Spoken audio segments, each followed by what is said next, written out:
Good morning. Hi, everybody. It's me, Tim Dodd, the Everyday Astronaut. And joining me this morning is Mary Liz Shalinsky. Oh, my God. That's the first time I've heard that. Are you serious? Yeah, I was going to say Mary Liz. Nope. No. Mary Liz and Ryan from Cosmic Perspective just got married Saturday night in Florida. And here we are in Texas with almost no sleep since Friday night, really. It was like the last night of real sleep. Because today is probably the second biggest day of your life. That's right. Let's do it all at once. Why not cram it all in? This is the mission. This is the thing that we've been waiting for years. Yes. A lot of us have moved out here to see the world's largest, most powerful rocket ever built. And it's happening. Yeah, it's actually finally happening. Oh, man. We're finally getting up on dusk, or dawn, I mean, so we're starting to see some actual views of the rocket this morning, and they are outstanding. I want to show you one shot that made me have pure anxiety last night. I hope it doesn't give everyone else anxiety. Look at that. Of course it lags right when we do it. Yeah. Oh. But isn't that insane? I was like, oh, that camera's drowning. Wave cam. That's wave cam. Yeah. Hopefully we don't see anyone surfing. That would be inside the exclusion zone. That would not be good. That would not be good. Please don't do that. All right. So here's a few things. First off, thank you for your patience. We had our main computer die last night. I don't know what it is. We've had the sector dish up for a year and a half. Randomly in the middle of the night, it stops. Our computer, just the CPU cooler fell off. Yeah. Yeah. Probably from the 5,000 miles it drove down the road in the back of the van. Just could be. It's just been one of those nights where like everything is just like, how on this day, on like the one day, this is always our luck. But you know what? It doesn't matter, because you know what we do have for you? We do have a pre-launch preview. And this is one, again, that I've been waiting to do for years and years and years and years. This is SpaceX's Starship Super Heavy test flight. All right. So this is going to be taking off today, April 17th at 8 a.m. Central. That is literally that's in like 80 minutes. There is only a 90-minute launch window today. We'll talk about that in a second. But yeah, it's going to be a little bit shorter window. They pushed the start time back a little bit. The name of this is the Starship flight test. Which rocket provider is this? This is SpaceX. What customer is paying for this? This is a pure flight test from SpaceX. So this is SpaceX's own money. This is their own dime. This is their own interest in making this work, is purely SpaceX. This passion, knowing that if this thing does work and as they continue to iterate, it will be the most game-changing thing in spaceflight. This is taking off from Orbital Launch Pad in Starbase, Texas, on the Orbital Launch Mount, which is super fun to see. It's so crazy. Payload mass. There is not really a payload, especially not a deployable one, since they've literally sealed the fairing. The nose cone is tied up. There is no payload that's deployable. There are still remnants of, and I think there's actually potentially still some Starlink satellites in it, yes. As far as we know, including the payload, the PEZ dispenser, as we call it. So that's always a good thing.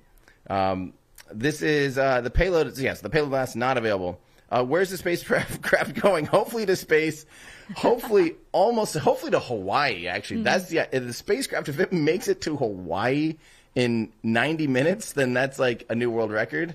Even though it's going the wrong way around. I mean, think about that. Isn't that crazy? Yeah. So the flight plan for today, the trajectory is very unique. It's not quite reaching orbit intentionally.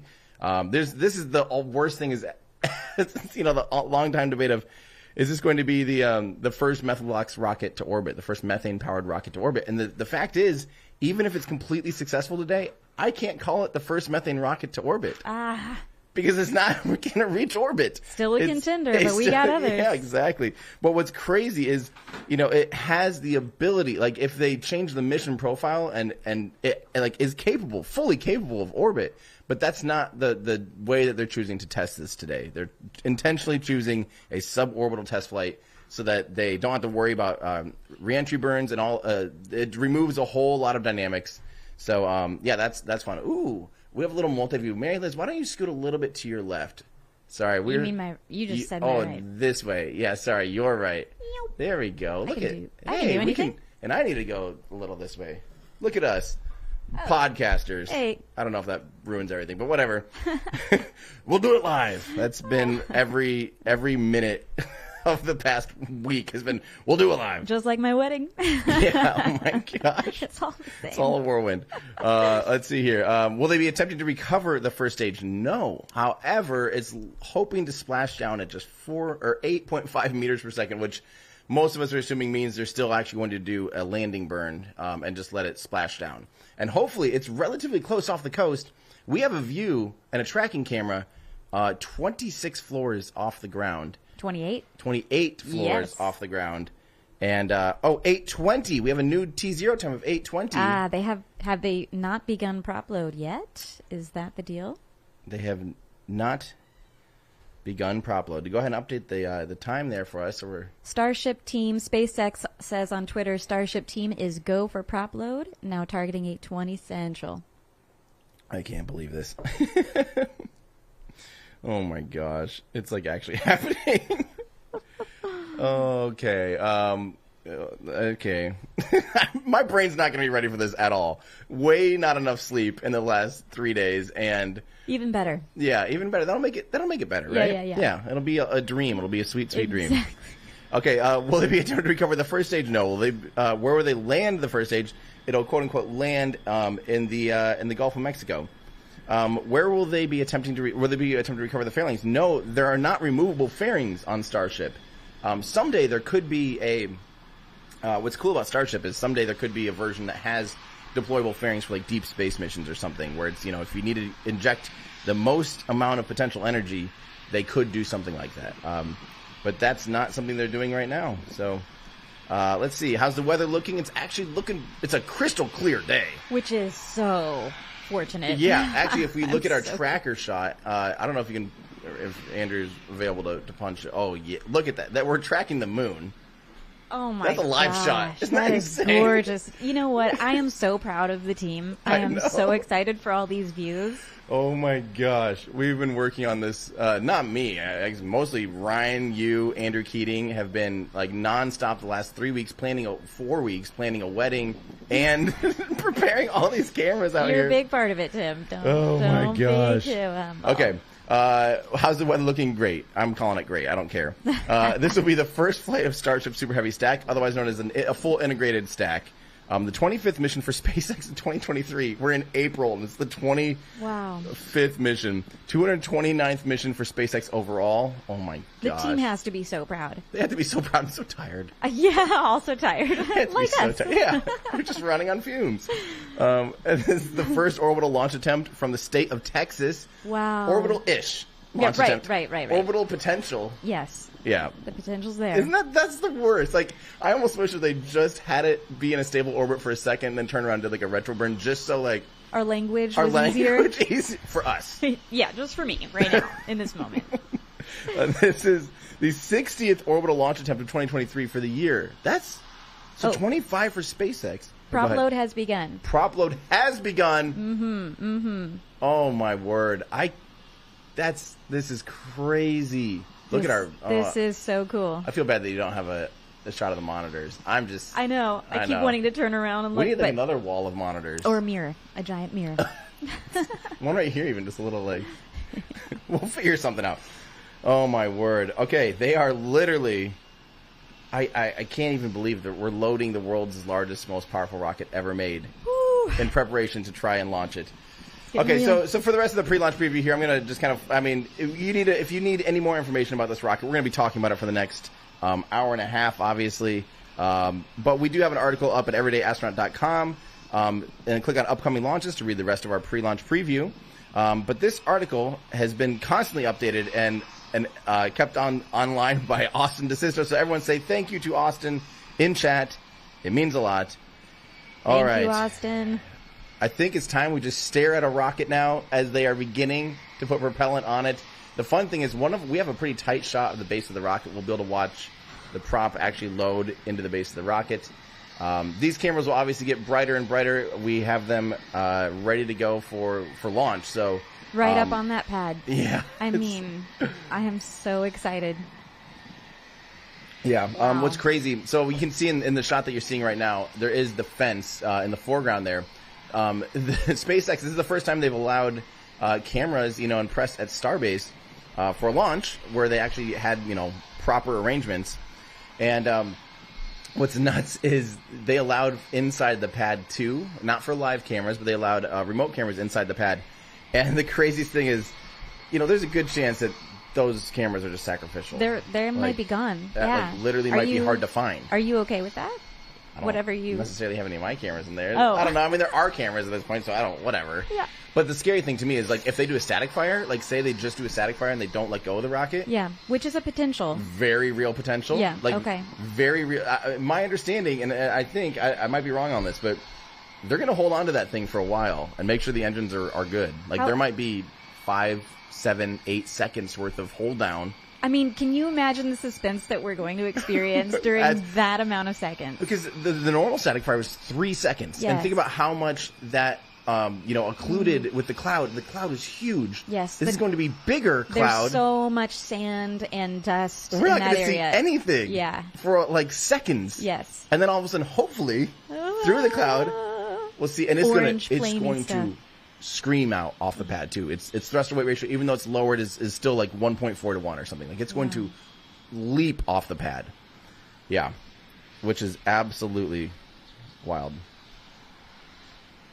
That's true. Andrew's reminding me, last time I said it's going to leap off the pad, I was so wrong. That is true with the Starship prototypes. They did crawl off the pad. They intentionally kept it slow. But from what Elon said and from our understanding, the rocket has, even at 90% throttle, the rocket's still going to shoot off the pad. So pretty wild. Let's get to a few of your guys' comments here. Friendly reminder, too, if you guys are here hanging out, no need to super chat. Obviously that's huge thanks to us. You're what make this all possible. But realistically, we're just going to get to as many comments as we can today. It makes a huge difference. Actually, you know what? Before we get started, before we totally get all the views going, I saw like 3 comments in a row. We do have about the coolest thing ever, I think. Oh. That came out today for pre-order. Ooh. Yeah. Yes. Everydayastronaut.com/shop. We do actually have the coolest mug you'll ever see in your entire life. Check this out. It actually color changes. It's the heat shield tiles, and it color changes, and that's about the color that the heat shield tiles look like when they're hot too. Just cool. So I think that's about the coolest thing ever. These are available for pre-order. Everydayastronaut.com/shop. They're on their way, which is good. So it's not like they're going to be stuck forever. And while you're there, don't forget, guys, we do have the Falcon 9 model rockets back in stock. Which you've held this, right? Like, it's heavy. I have one. Oh yeah, that's right. It's incredible. Yeah, we do have these in stock now. If you guys want to help support what I do, everydayastronaut.com/shop. Great fun way to do that. These model rockets, metal, the most detailed and I think highest quality model rocket you can find. Period. Very, very, very excited about that. So, yeah, I'll keep this nearby because I'll use it probably as like a demonstration often. So, okay, Starship time. Let's get to some of your guys' questions. Ooh. All right. First off, right off the top again, this is from Toby Cat 5A. Congratulations on the wedding. By the way, thank you so much. Let's hear it one more time in chat. Congratulations to the Shalinskys, to the Cosmic team, Cosmic Perspective. All right. Oh, also, by the way, please admire that drone shot. Oh my gosh, I'm so proud of our team. I'm so proud. Again, I said it last night during our teaser. We have a licensed, insured, professional drone operator here on site, and it's a 2-person team, Chad and Ben. Ben's the pilot, and Chad's the cam op. And I couldn't be more proud of the shots we're going to get. I mean, can you imagine this shot? Obviously, they're staying outside of the TFR, the restricted flight zone.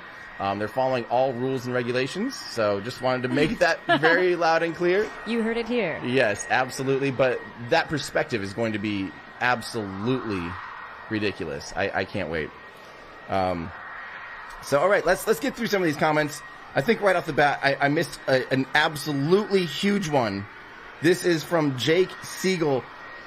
I think that's the biggest super chat. Jake, holy crap. That's going to fix our computer. Thank you, Jake. $500 super chat. Oh my god! Oh my god! Incredible. Thank you, Jake. Sincerely, from the bottom of our hearts, thank you so much. I mean, that's just the thing that literally keeps the lights on. That means the world to us. So thank you so much. Everyone in chat, say thank you to Jake. That is crazy. Let's get to some of you guys' questions. The next set of questions are all going to be on Jake's behalf because that is just about the nicest thing ever. Let's see here. I'm gonna pull up a few random questions here, like from Travis. I have a question. Does the weight of ice accumulation on Starship affect the thrust, the fuel required, etc.?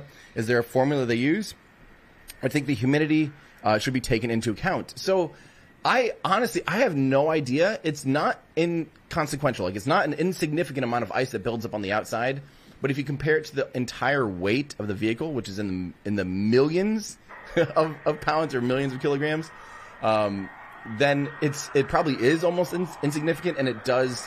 A lot of it falls off, like, lots of sheets. And people might ask, why is there ice on the side of the rocket? Well, don't forget the rocket is being filled up with cryogenic propellant. It's got liquid methane and liquid oxygen, and those are very cold. Liquid oxygen's melting point is minus 183 degrees Celsius, and methane's, I think, minus 165. So they're really, really, really cold propellants. And by the way, are we starting to see a frost line? I can't quite tell, but it's getting close. I think, yeah. Wow, we are filling up that booster. Man, I can't believe this is happening. I won't believe it until it leaves the pad. Okay. I mean, I'm going to believe it right now. My prediction is 8:42 a.m. That's what I'm going to say. You would. So as far as ice, so the funny thing is, a lot of companies will do, or previously there were rockets that try to take into account and prevent ice buildup. And they will even have insulating blankets on the outside of the rocket that will peel away, which is hilarious. It looks like a literally giant banana. It doesn't help that the insulator blankets were yellow. Like, so when it lifted off, it just peeled, and a banana just banana boops up. So I assume that it is something that they factor in. I don't know how big of a factor that is, though. So this is a great question from Asthush. Sorry if I totally mispronounced this. Do you think the pad will survive this launch, considering the fact that SpaceX never did a full burn test of 31 Raptors, and actually it has 33? The test did 31. And the full burn, that was the full burn of that test. Like, let's be clear, that test was successful outside of the fact that they didn't have all 33 engines running. They intentionally shut one down. And then the other one, one was automatically aborted, and then SpaceX, one did not light, and then SpaceX shut another one down. And I have a feeling, I don't know, but I have a feeling that they intentionally did that just to make sure they, what happens mid, if they shut one down, is it going to tear the rocket apart, and stuff like that. So I think that was intentional. It was at low thrust. So we're going to witness along with them what that's like. I can't get over that drone shot. I'm sorry. That is so epic. Yeah, I'm sorry. I should not be on this side because I'm just going to be distracted by looking at all the monitors.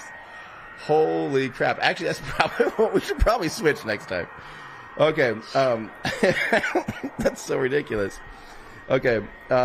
Let's see. This is a good question from God's Eye. Thank you for your super chat. The question today is, will our good old veteran Starhopper get to witness another launch or not? I hope it does. I hope so. I mean, it's there. You can see it in the foreground of the shot there. It is very much there, very much ready to witness a launch. And, I hope so. I want it to launch, please. I think so. Yeah. Oh man. This is a good. We'll save that one for a little bit. Let's see. Oh, thank you, Eric Hansel. $25 for new thermal paste. The problem is too. So the CPU, if in case you missed it, our CPU cooler fell off just randomly, literally peeled off and fell off of our CPU last night on our main computer that runs this whole show. Humidity. I don't know. Doors open. Yeah, I don't. But no, it's bolted in. Like there's four screws. I can't help you there. And somehow we think it's probably because it's been cross country or installed wrong. We didn't install it. We bought it. But the screws were all stripped out, and they're screwed into plastic. The thing that holds the nut is plastic, and those were all stripped out. So it just backed itself out, and now we're without CPU coolers, therefore without our main CPU. Oh, man. But we're doing it. Pulled it together. This is from Eric Fraser, 28 months of membership. Thank you so much for the membership. You're the reason for my fandom. So excited for this. Thank you so much, Eric. Yeah, all of you that are members and Patreon supporters have enabled us to continually be pushing this project as far as we can to be able to provide the best possible coverage that we can. So thank you so much. It really, really, really makes a huge difference. Let's keep going here. Hey, I see a question that's actually related to a little piece of news. Someone asks, can you explain why the Martin WB-57 Canberra is flying in the air around SpaceX base right now? Oh, that's great news. Yes, isn't it? Yes. So that is a NASA asset. They have a tracking camera on it. It's going to be offering, by the way, another phenomenal view. That one's not a drone. That's from the Sapphire. That's where my husband That's where Ryan is. But they're going to have a view even better than that. I think that thing's going to be flying close to 20 kilometers in altitude. You know, it's basically all I'm going to say. It's basically a U-2 spy plane, the W-57. And, it's going to be up there, at its, pretty much peak altitude so they can observe it and get good optical imagery and visual tracking of the rocket during ascent. So that's great news that there's a WB-57 in the airspace. That means that everyone's expecting this thing to launch here in, oh my gosh. All eyes on Starship. Holy crap. That's just insane. We better do a really important one here. Oh my god, I can't get over these shots. I'm so excited. There's a I'm cargo so proud. ship and the aerial. That's so cool. I love this stuff. This makes it all worth it. I'm officially having fun. I was worried that I wasn't gonna have fun yet. Oh, I want to address something real quick. People are talking about our audio and they think maybe there's an issue because they hear this high-pitched sound in the background. But let's explain what that is. That's good. Yeah, that's good. That's not a problem. That high-pitched sound is the tank farm. Yes. You're hearing fuel up. You're hearing the condensers. You're hearing the pumps whirring on base. So because we have microphones on the launch pad. Yes. We literally have a whole array. Andrew Keating, the sound engineer, just did an incredible job. And these are really high quality. The recordings that, I don't know if you guys have heard what Cosmic Perspective has done in the past. I hope you have. You have. Oh, you've heard it? Weird. So strange. And it's unbelievable. I mean, the things that Andrew's come up with to be able to capture sound is ridiculous. Yeah, I'm really proud. Like 3D printed structures to be able to do ambisonic. Yeah, he's or ambisonic. How do you pronounce it? Ambisonic. Ambisonic. Yeah, but you can say it however you want. Thank you. I appreciate it. It's your stream. Someone kind of said that. They said, Tim, be distracted if you want. It's your stream. It's ambisonic, really cool, like 3D printed stuff to be able to make it so the mics are all perfect and custom design. And it's the big so cool. the big drum that helps helps capture bass. Yeah. Really so hopefully well. When this launch takes off at 8:42 in the morning, my prediction, not real, yes, my prediction. We're gonna be like, I'm sorry. She loves 42. We want to get that deep roar. I'm so excited. It's going to be incredible. So yes, the sound you're hearing is a good thing. That is the pad. You're listening to the pad doing its pad stuff. Mike K, thank you so much. You are a great science communicator and your enthusiasm is contagious. You deserve the selection for Dear Moon. Yes. Thanks, Tim and crew. Thank you so much. Yes, you do. It's sad. I have not been able to see my crew yet since the announcement, and a lot of them are here. So hopefully, whatever happens, I hope to be able to go hang out today. Awesome. Assuming that we have time to do stuff, then yeah, I'm going to be doing that, which I'm really excited for. So it's been a while. Cool. Let's see here. This is from Essential. Sorry if I totally mispronounced it. Essential, kind of. I don't know, but it's spelled different. And again, remember, we're pulling comments, any good comments. If you have a good question, one of our mods will hopefully pull it into our queue here. Why is this flight going to take an hour? Starship point to point anywhere on Earth was supposed to only take 30 to 40 minutes. So this is going the long way around the Earth. It's literally doing almost an orbit. It's reaching the point. Okay, so the point of this whole test is to go Oh, interesting. So, real quick, Andrew Rowe is saying the sound issue is metallic high-frequency overtone when you and Mary Liz speak, not talking about venting noises. So maybe it's a compression issue. Oh, are we sure? I wish I could hear what the stream hears. I know. If that's the case. Well, we'll work on that. Maybe it's some kind of audio issue. But yeah, I don't know. We'll take a look. Anyway, so why is it going to take longer? Why is it going to take a full 90 minutes to get to Hawaii? Isn't that defeating the purpose of point to point? Well, point to point would be literally taking the shortest route. This is taking an entire lap around the Earth, and the whole point of this test is, in theory, to hopefully be able to get. Okay, we see lots of sound. Fine. Okay, I think it's everyone says sounds fine.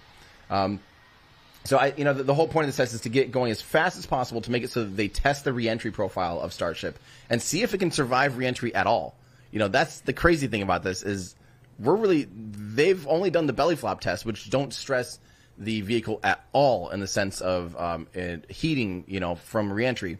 Don't forget the heat load on the vehicle doesn't go up by the square of velocity. So say you double the speed of something through a fluid, the reentry heating doesn't double, which would be linear. It doesn't go by the square, so it's not like if you're going twice as fast, you get 4 times as much heat. It actually goes by the cube. So if you're going twice as fast as a different profile, you're experiencing 8 times the amount of heat on the vehicle, which is absurd. So the best way to test Starship is to get it going, nearly orbital, and that's exactly what they're doing here. The profile is intentionally suborbital, but they're taking the long way around. This allows them to test the full booster, do stage separation, light the upper stage engines.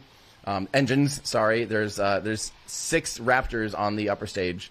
And there's 3 vacuum optimized Raptors and 3 sea level Raptors, and they need all of those to be able to push this thing into its orbit-ish, and then it will re-enter in north of Hawaii, northwest of Hawaii. All right. Again, one more time, X-Viper, X1, the loud hissing noise on stream is the pad. You're hearing the fuel up of the rocket. So that's a similar sound to that overtone. I understand that, but yeah. By the way, the waves in some of these shots, that's why you don't, we had Gene, our friend Gene, mention, be careful, don't go swimming because there's riptide currents and stuff like that. It can be nasty out there. You're better if you have never been in. This is not even the ocean. This is the Gulf of Mexico. Yet, pretty strong currents sometimes. Yeah, so. and don't, if you're here at Isla Blanca Park, don't stand on the jetty. I think not that's today. Yeah. If the jetty's wet, don't go on it. That's don't the do rule. It. Yep. All right. Why is Starship not going to be doing a landing burn like the booster is going to do? So basically, the Starship, the upper stage will do the belly flop, but it won't do the kick and the landing attempt at all. I think there's a few reasons for that, and my number one reason is I really just think they're not ready to test that far yet. Why even worry on the programming? They've already practiced that portion. They know they can do that. For now, they're focusing on maximizing the success of the first half. And eventually, if this test goes well and if it gets all the way to reentry, who knows that I'm making dumb predictions here. Who knows the heat shield tiles might not even make it to orbit or to space, let alone through reentry. So if stuff like that, if they need to make major changes, there's no point in them, sitting there programming this entire reentry for this particular vehicle when it, might not get that far. They're trying to just do the minimum viable product at this point today. They're just trying to get as much data as they can. We don't necessarily know, how much data that's going to be. Is it going to be, is it going to be full?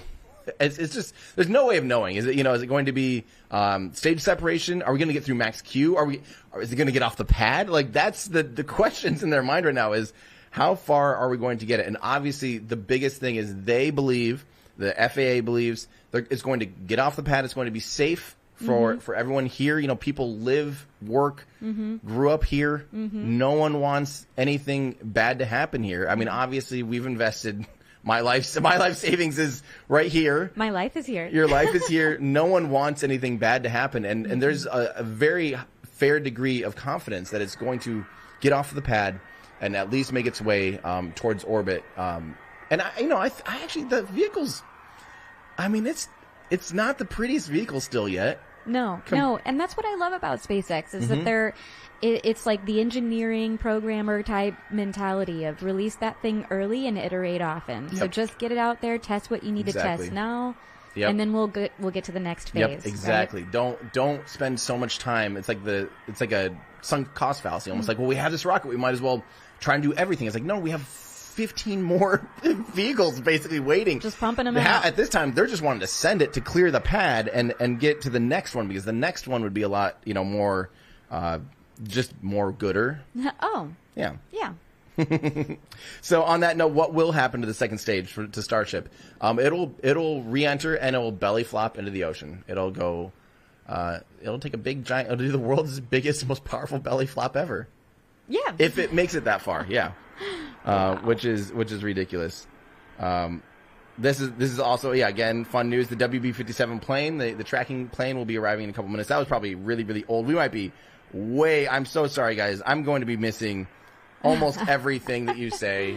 So on that note, I am so sorry if I don't get, yes? I'm sorry. 2 minutes ago, SpaceX tweeted that fueling of Starship's upper stage is underway. Excellent. Just want to make sure everyone knows how close we're getting here. Yeah, like it's happening, and I can't believe it. Wow. So yeah, and then I'm going to miss stuff like this all the time from someone like, from Pizik Spaith. That's a fun one to say. Yeah. Pizik. I better not say it over and over, because it's probably one of those things that's, like... It's just going to get worse. Or it's going to be something horribly offensive, and I'm saying it over like, I do that every time, so I've just been waiting for you to say the things. I'm not going to do that anymore. With 22 months of membership, celebrating 22 months of membership, good luck, Starship. Thank you to all of our members again, and all of you that joined today. There's been a handful I can't even remotely keep up. Linda, thank you so much. And, I'm just going to be missing things like this from Stephen Chet Cuddy Bonavita. That's a wonderful name. Chet Cuddy Bonavita. Wow. Keep up with the great work. Thank you so much, Stephen. That really, really, really means a lot.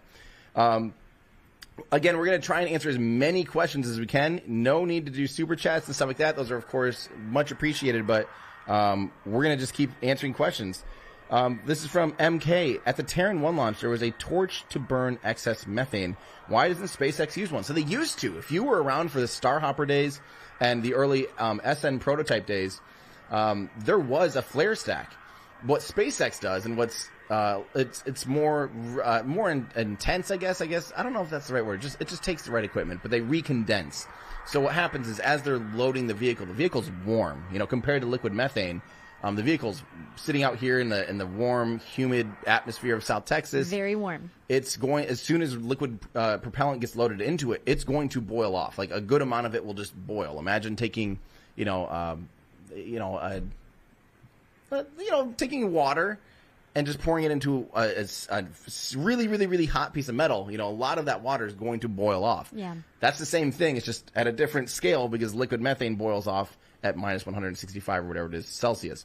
So as they're loading liquid methane, until the vehicle's really cooled down, it's going to continually be boiling off some of that. And they take that and they actually pipe it back into the tank farm. So they have a recondenser, so they don't lose as much of it. Now, they do still lose some of it, just due to that boil off. But they recondense it. So that's there's some inefficiencies there. I don't know how that would work. How can you have inefficiencies without venting it? I am baffled. I need to learn more. That's one of those things, Zach from CSI Starbase does a really good job with, how the ground infrastructure works and everything. If I ever do a video on ground infrastructures, Zach's... You know who to call. I know who to call. It's going to be Zach. And we'll do a deep dive on that together for sure. That'd be really fun. Let's see. So a lot of similar questions here. This is a good one from Juvenile Siren. I have a question. Those stairs on the pad look pretty flimsy and don't seem like they'll hold up against those mammoth engines. Yeah, who knows? Worst case scenario, you rebuild some stairs. I mean, no problem. In the SpaceX world, that's like, I don't know. What's that? What's a banana cost? $10? They're just like, whatever. Bananas. Did you have one this morning? No. But do you know? Are you familiar with that quote from Arrested Development? Oh, I guess no. Yeah. Oh, right. The banana. I don't know, Michael. What's a banana cost? $8 or whatever? Yeah. $10? Yeah, I mean, I'm sure that's just SpaceX with stairs. I don't know. What does stairs cost? $50? $12 million? Whatever it is, just do it. Get new stairs. Make it. Yeah, they're actually pretty beefy. I know they look really flimsy, and they are also directly behind one of the big support columns. So they are in the wake of that support column. So they will not receive a direct blast from the engines. It'll be all, yeah. So I think they'll survive. Gary Campbell just became a member. Thank you so much. Greatly appreciated. This is from Evo SB. Have we gotten any confirmation on how the Starships will refuel yet? So the latest renderings that we've seen is actually going belly to belly for refueling. For a little bit, they were doing a butt-to-butt refueling, which I thought was actually super smart because they were talking about fueling up on the pad, fueling Starship up through the booster. Mm-hmm. Like having the connections between the booster and Starship to be able to fuel up Starship so that you only have ground infrastructure through the pad. As you can see now, there is a quick disconnect on, it's actually, so you see the arms at the top there, then you have the upper stage quick disconnect, and that is what fuels the upper stage. So they have for now ditched, but of course, again, it's SpaceX. We just don't know. That could be something they iterate back into it. It might not have been mass efficient, and mass is key here. So yeah, really hard to say. This is awesome. Thank you so much from Andreas. This is awesome. Thank you so much. Hi from Hong Kong. My body is ready. Go Starship. Go Everyday Astronaut. Absolutely. Thank you so much. Let's see. This is from Jonathan. Why won't they try to bring Starship vertically? Bring back Starship vertically and the booster? Well, for the very first one here, that's a tall order. Again, kind of minimal viable product. Why? First off, we don't know, how far it's going to succeed, and we don't know how it's going to do, how it's going to fare. So, yeah, they're really just worried about, is this thing going to survive liftoff, survive max Q, survive stage separation? Can we light the upper stage? They're just trying to do the bare minimum for now. See how it does before they spend any more time on the next one, because why do all that stuff if there's an inherent flaw? Yeah. Like, test it early, test it often. This is the SpaceX way. Yeah. And it's so different from all of the other rocket companies. I feel, I don't think there's another that's really following this kind of fast, iterative approach. Not to this degree. Yeah. Maybe Stoke. Yeah. Stoke is doing, they're doing a hopper. I haven't seen a hopper from anybody else, so they can practice hovering and touching down an upper stage before they do it at a large scale. Like, I love that stuff. I love that there are people doing that kind of stuff. So it's the SpaceX way is test early, test often, and don't worry about if it's going to be perfect, because it doesn't matter yet. Not until there's payload. So just getting this thing off the ground, and if they get to stage separation, I mean, that's a huge win. If they light the upper stage, if Starship lights 6 Raptor engines today, I mean, that's success. That's absolutely huge, because from there on, then they can start focusing on the other aspects of it. Yeah. But at that point, they could do almost anything with that rocket. Yeah. Maybe not reuse it quite yet, but they can do a lot of things with that rocket. At T-minus 1 hour, 1 hour and 5 minutes, can we talk a little bit about what we can expect? Like, is there any other scenario that we should be expecting that's a potential for today? You mean as far as like scrubs and stuff like that, or what do you mean potential like? Yeah, I mean, so if we light those engines, amazing. But what else could happen today? I mean, realistically, there's a good chance that they light the engines and then just go, we don't like what we see, and they shut it down. Yeah. That's a very likely possibility for the first one. If a handful of engines don't light, or if there's a leak, or if there's a handful of things that they just might not love. Mm-hmm. And for that reason, we might see a scrub. Yes. And if that's the case, I believe it's a few days reset. It likely would be about a 2-day reset, I think, would be the next opportunity. It's a developmental rocket. This is the first time they've had this rocket on the pad ready to launch. So hard to know. I know. Hard to know what's going to happen. Really, really, really hard to know what's going to happen. So I'm expecting to see a scrub. Frankly, like I'm like 50% is scrubs. Yeah, and that's okay. I say 8:42 a.m. launch. You say scrub. Well, listen, 50%. listen. I mean, they're making good progress on fuel up. There is always a chance that they'd go into some kind of hold or something. They have, some flexibility of rearranging the actual T0 time once they get, kind of closer in. But the big one is at T-minus 16 minutes and 40 seconds, technically, is when they would they would start chilling the Raptor engines. Mm-hmm. If you haven't watched my video on how to start a rocket engine, you need to watch that. You'll understand why you thermally condition a rocket engine. And it's because, remember, we keep talking about how cold. Andrew, hit that shot of the pad 1 shot where you see the condensation pouring off of the rocket. Look at how cold that is. Like, if you went up and touched it, your hand would freeze to it. Wow. It's stainless steel that's experiencing, cryogenic temperature. So it's unbelievably cold. As you can imagine, metal can get brittle and can become weak under those conditions. So what you have to do is you have to cool them down. And that's actually the biggest thing about rocket engines is not the heat. One of the biggest causes of failure is if it's not properly cooled down, because those pumps are going to start flowing thousands of liters per second of fuel. I mean, it's just an unreasonably amount of fuel that's freezing cold. Well, not freezing technically, but cryogenically cold, flowing through those pumps. And if those pumps aren't cold beforehand, before they start flowing, they're going to crack and basically explode right away. So that's the bearings, all of it just needs to be conditioned for that. So we're going to see that at T-minus 16 minutes and 40 seconds. And that would be a huge thing because that means they're beyond. That's like we are getting close. That's a really good sign. So if we start to see Raptor chill down at T-minus 16 minutes, and that's absolutely monumental. Yeah. Oh, this is awesome. Thank you so much, Jordan A. Grab some breakfast and coffee. Thank you. We have a team here of how many people? I mean, it's like a dozen. Let me open the spreadsheet. It's yeah. I mean, it's literally about a dozen. Beautiful, beautiful humans. People have been working all night. So hard. And we're gonna have a big giant breakfast feast. Whatever happens. Call it brunch. Oh, interesting. What you mean, like a lunch and a breakfast put together? Weird. Yes. Yeah. We're gonna have something, and thank you so much for that support because there's a lot of mouths to feed and house and air mattresses. You should see the whole floor is covered in air mattresses. Oh my gosh, it's fun. It's summer camp. Yeah, it's super fun. I feel like a child, a kid in a candy shop. Oh man. From Andreas, NASA asset or is it a NASET?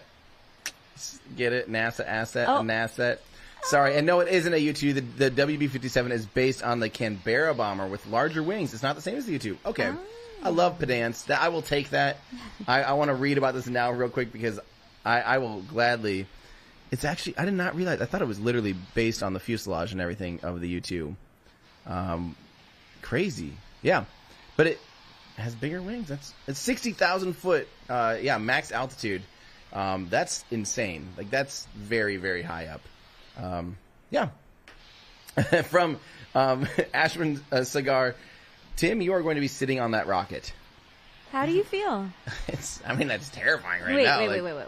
Let's take a second. How do you feel?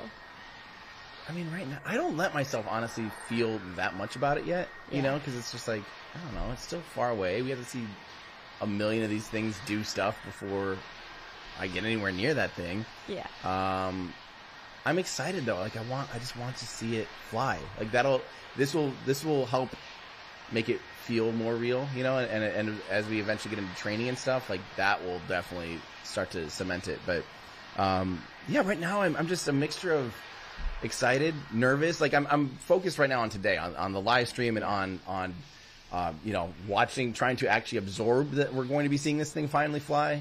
But yeah, I'm not there yet as far as even thinking too much about the fact that I'm going to be a passenger on it yet. It really isn't like, it's not a daily thought even. Wow. Isn't that weird? Yeah. Like I'm going to go to the moon, yet I'm not even thinking about it that often.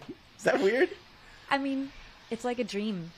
Right? Yeah. Not until it becomes like my daily routine of like, I got to get up and train, or whatever. Until then, I probably just won't feel that different, Sometimes it hits me and I'm like, Tim's going to the moon. It just happens in these random moments every few days or something. Every now and then, like on a clear night, I look out and see the moon, and I'll just be like, "That's insane!" Like that. I've stopped in my tracks and just like, I'm gonna fly around that thing. Like, it's the craziest thing. It's the most Willy Wonka thing ever. Yeah. You know? Yeah, that's the way Cyan described her golden ticket moment. Was it? Mm-hmm. Willy Wonka? Like winning the golden ticket. Yeah, absolutely. I mean, it's just, yeah. Oh, man. Let's see here. Yeah, that's true. I'll feel it when I get fitted for the suit. That's very true, dear noobs in Discord. Brandon House, thank you for all you do. Every time I watch one of your videos, I always learn crazy things that make space travel more awe-inspiring. Keep up the good work, Tim. I hope... Oh, it went away. We're like, our queue is so full, it's like clearing out in tomorrow chat. Beautiful problem, but yes, yeah, it's hard to keep it's up hard. with everything. I'm so sorry that we're going to be missing absolutely everything, honestly. This is another reminder, and I will explain this again because it is coming up very often. From Jacob Bonham, an important thing to note that while it isn't going orbital, it will be achieving orbital velocity. It is an eccentric orbit, so even though it's orbital velocity, it isn't orbit. So yeah, it's very pedantic, and I'm actually working on a video right now about orbit versus suborbit, and this is going to have to take up, a little bit of debate time. Is why this is what it is, and why you can't really consider it orbital because it's not targeting, and it's never at any point its trajectory where it's going and how fast it's going is never in a stable orbit.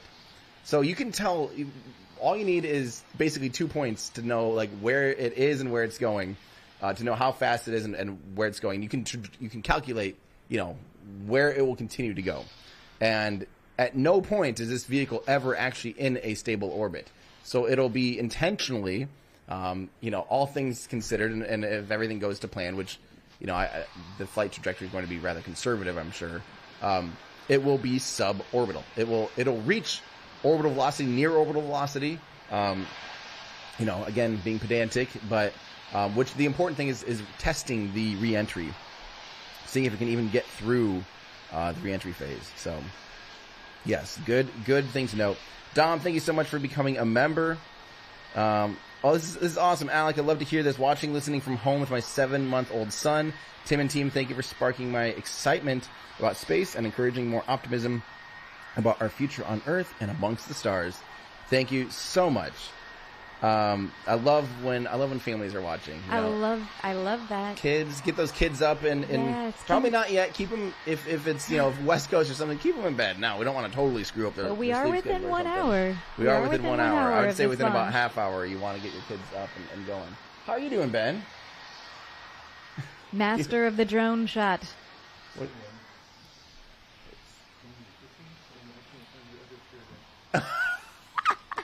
Isn't it funny when someone cleans the kitchen and then you're just like, where's the pterodactyl? Yeah. Because that's your kitchen. Yeah. Oh my gosh. The decoder, the Killaview, or no, the pterodactyl? Ooh, no idea. I ain't been seeing that for. We ain't seen one of them around here for days. All I did was put a latte machine on the counter. Oh, yeah, sorry. There might be some friendly characters walking around at some point looking for decoders. That's just the way our life is. All right. I will, Ganja, what would your launch song at T minus 10 seconds be? Ooh, I like this question. What would yours be?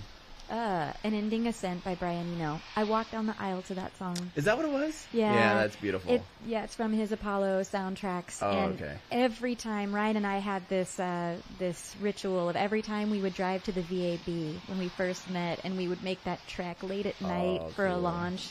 We'd go out near the causeway or the press site. That's the song we would play. But that's cool. What would you do? I mean, I keep writing songs that are like... Yeah, they're epic. That are like for liftoff, yes. So I was wondering... Ascent would probably be... I mean, I wrote it to be that, or the one that's supposed to be coming out today. I don't know if it did. Tell us about your new song. I did write a new song. It was the intro, if you guys watched the intro.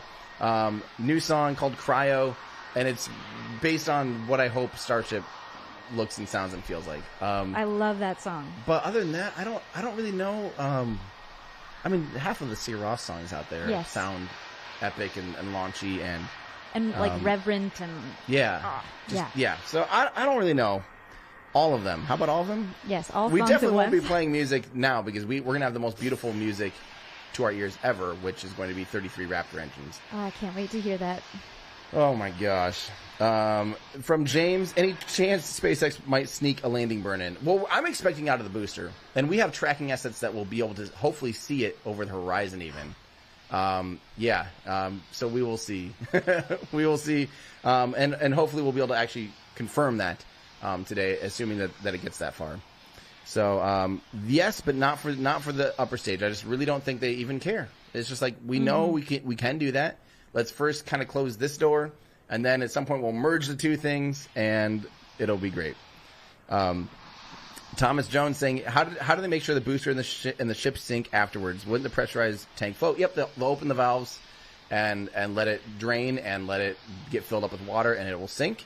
And then it'll become just like most other sea vessels that are sunk and all that stuff too. Of course, that's not the end goal of Starship. Eventually, Starship, if it ends up in the ocean, that'd be a horrible day, you know. But today, it's going to take the fate of most rockets throughout history, which is take a little swim. Yeah. Become a new coral reef. And I'm sorry if you already answered this, but I've seen this question a few times. Are they going to try to wrangle that thing back in? By all accounts, it sounds like they're intending to sink them. Okay. Both the booster and the upper stage. Yeah. Yep. So yeah, that's always. I'd love to go on that deep sea mission. Hey everyone, we're right about to cross 100,000 people watching live. Thank you so much, everyone. Please just throw a thumbs up. That always helps the algorithm. It'd be great. And real quick, just throw. We're gonna do something now. Don't type it yet. Oh. I command you. Don't type yet. But I want to get your scale through 1 through 10 of, do you think A, it's going to launch today? Like 1 being like absolutely not, 10, yes, it's going to launch. And then / don't type yet. Another 1 through 10, how successful do you think it's going to be? 1, blows up on the pad. 10, it reaches every single milestone. So we'll say 5 would be like stage separation. 6 would be second stage ignition. Mm-hmm. How about that? Like that's kind of the gauge. I'm feeling like I'm about an 8 for the first one. Wow. That's great. I have a feeling they're going to launch it if they can. And I'm still about a 6. You said you were 50-50 on Scrub earlier. So you shifting right now in real time? Yeah, I'm seeing it fuel up. I mean, it is feeling more and more and more real. I'm with you. I am a 10 for... I'm 10. You're 10? 10. I'm an optimist. And I feel like, why not? and honestly... I trust in the SpaceX team. Yeah. So much. I mean, I do too, but there's things out of their control, you know? I know, and but also, why not dream, you know? I'm sure they're all sitting there this morning like, why not dream? They have a big poster with a cat on it or neon something. Sign. Yeah. Why not dream? Why not dream? Over every computer. We have a lot of, like, fairly high, actually, fairly optimistic crowd here. I mean, I don't disagree. I'm happy with that. Yeah. Yeah. Yeah. I mean, at this point, I still think it could be 5-5, you know? Mm-hmm. No idea. You are just shifting around. I mean, that's the thing is I have no idea. No one knows until it happens. Oh, man. This is from John Lawrence. Thank you so much. Good morning, Tim. You bring valuable content to people like us who want to learn more about space. Keep up the amazing work. I have some awesome videos. One that's already done will be released, I don't know, probably in a week or two. But our Patreon members and Discord members and you know, YouTube members have already seen the first cut of it. It's me going through and pointing out a lot of features on engines in real life. Like I go and we're at the Space Expo Center outside of STEC in the Netherlands, and I go around and do a tour of 2 engines that I know basically nothing about, Vulcan 1 and Viking 1 engines. And the Viking 1 has a cutaway, so we actually get to see inside the engine. So I'm sitting there, you know, and I'm just observing, like, what can I figure out about this engine from just observations. So it's kind of a fun, like, a walkthrough thought experiment with me not studying those engines at all, so I don't know the answers. So that's what's fun about it. It's like, well, what can we figure out? Oh, it has an ablatively cooled throat. Look at this, you know, carbon liner. Look at the annular injector. Like, I've never seen one of those before. So I'm sitting there going, like, what is this? It was really fun, actually. And I think it's a really cool video. So that's coming out in like a week or two. But then we also are doing a video about orbit versus suborbit, as well as a video after that about kind of a why don't you just launch from a mountain? Why don't you launch use slingshots? Why don't you use, launch from an airplane? Why don't you have a space elevator? Why have a space? That's kind of that. Adding crap. You're adding to my list. But yeah, it's because it's all related to this orbit versus suborbit and just kind of the trade of things. Let's see here. SpaceX is going to go live, I think, in 4 minutes. Just FYI. That Getting is real crazy. frosty, Yep. Andrew says. Yep, I mean, it is. Real frosty. That is crazy. I can't believe, I'm not ready. I'm ready. Let's do it. Come on. When are you going to be ready? It's like marriage. You just got to do it. Just gotta do it. Oh my God. Oh, this is a good question from Timberwolf. When Starship Moonlander gets built, how will it land on the uneven surface? It's so tall, surely giant splay legs will need to be added to the design. Of course, yes. The lunar lander will be a separate variant of Starship. It's not going to look anything like this. It will need big, large landing legs that can self-level. That's already been talked about even. Mm-hmm. I wouldn't be surprised if it only has 3. I almost expect it to end up being similar to like Falcon 9 style landing legs. Yeah. That like fold out, and then have just a big wide base, because that's going to be important. The vehicle, the upper stage of the rocket is like 50 meters tall. It's 165 feet tall. It's huge. That's going to be an apartment building on the moon, just in one go. And obviously, and by the way, that's that's been paid for. Yeah. That's happening. That is part of this program. This is built in and baked into NASA's Artemis program. So NASA, that whole NASA versus SpaceX thing, this is also NASA's baby too. They care about this a lot. And working together. Yes. This is the point. They're providing support. They're doing, it's absolutely all the above. So anyway, it'll be a different beast, basically. The one that, a big fat mosquito. I gotta tell you, the mosquitoes here. If you haven't heard about them yet, let's talk about them now. They're massive. They're the second biggest flying thing in South Texas. That's right. Oh man, it is just nasty. Let's see. This is a good question. What's the furthest visible you'll be able to see the launch? Will you be able to see it from Austin? I'm not sure. Daylight will make it harder to see. It would probably you would likely be able to have line of sight to it from even as far north as Austin at some points in flight, but it's going to be broad daylight. It's going to be a tiny speck. If this was a night launch, you might be able to see it better. Mm-hmm. Or if it was something that had solid rocket boosters and left a big trail behind it, this will not leave a visible smoke trail, really. It'll have a tiny bit of a smoke trail, but nothing like the space shuttle, something like that had the big white cloud behind it. It'll have a little bit of dark soot. There's a tiny bit of carbon burnt, but nothing even compared to RP-1. So not even as bad as like a Falcon 9. Pretty clean. Or a Falcon Heavy. Yeah. Pretty clean burning. So you won't be able to see the trail. So during the daylight, you just won't really see much. At night, maybe it'd be brighter, and then you'd be able to see it a little bit better. So, yeah. Let's see here. I keep missing some really...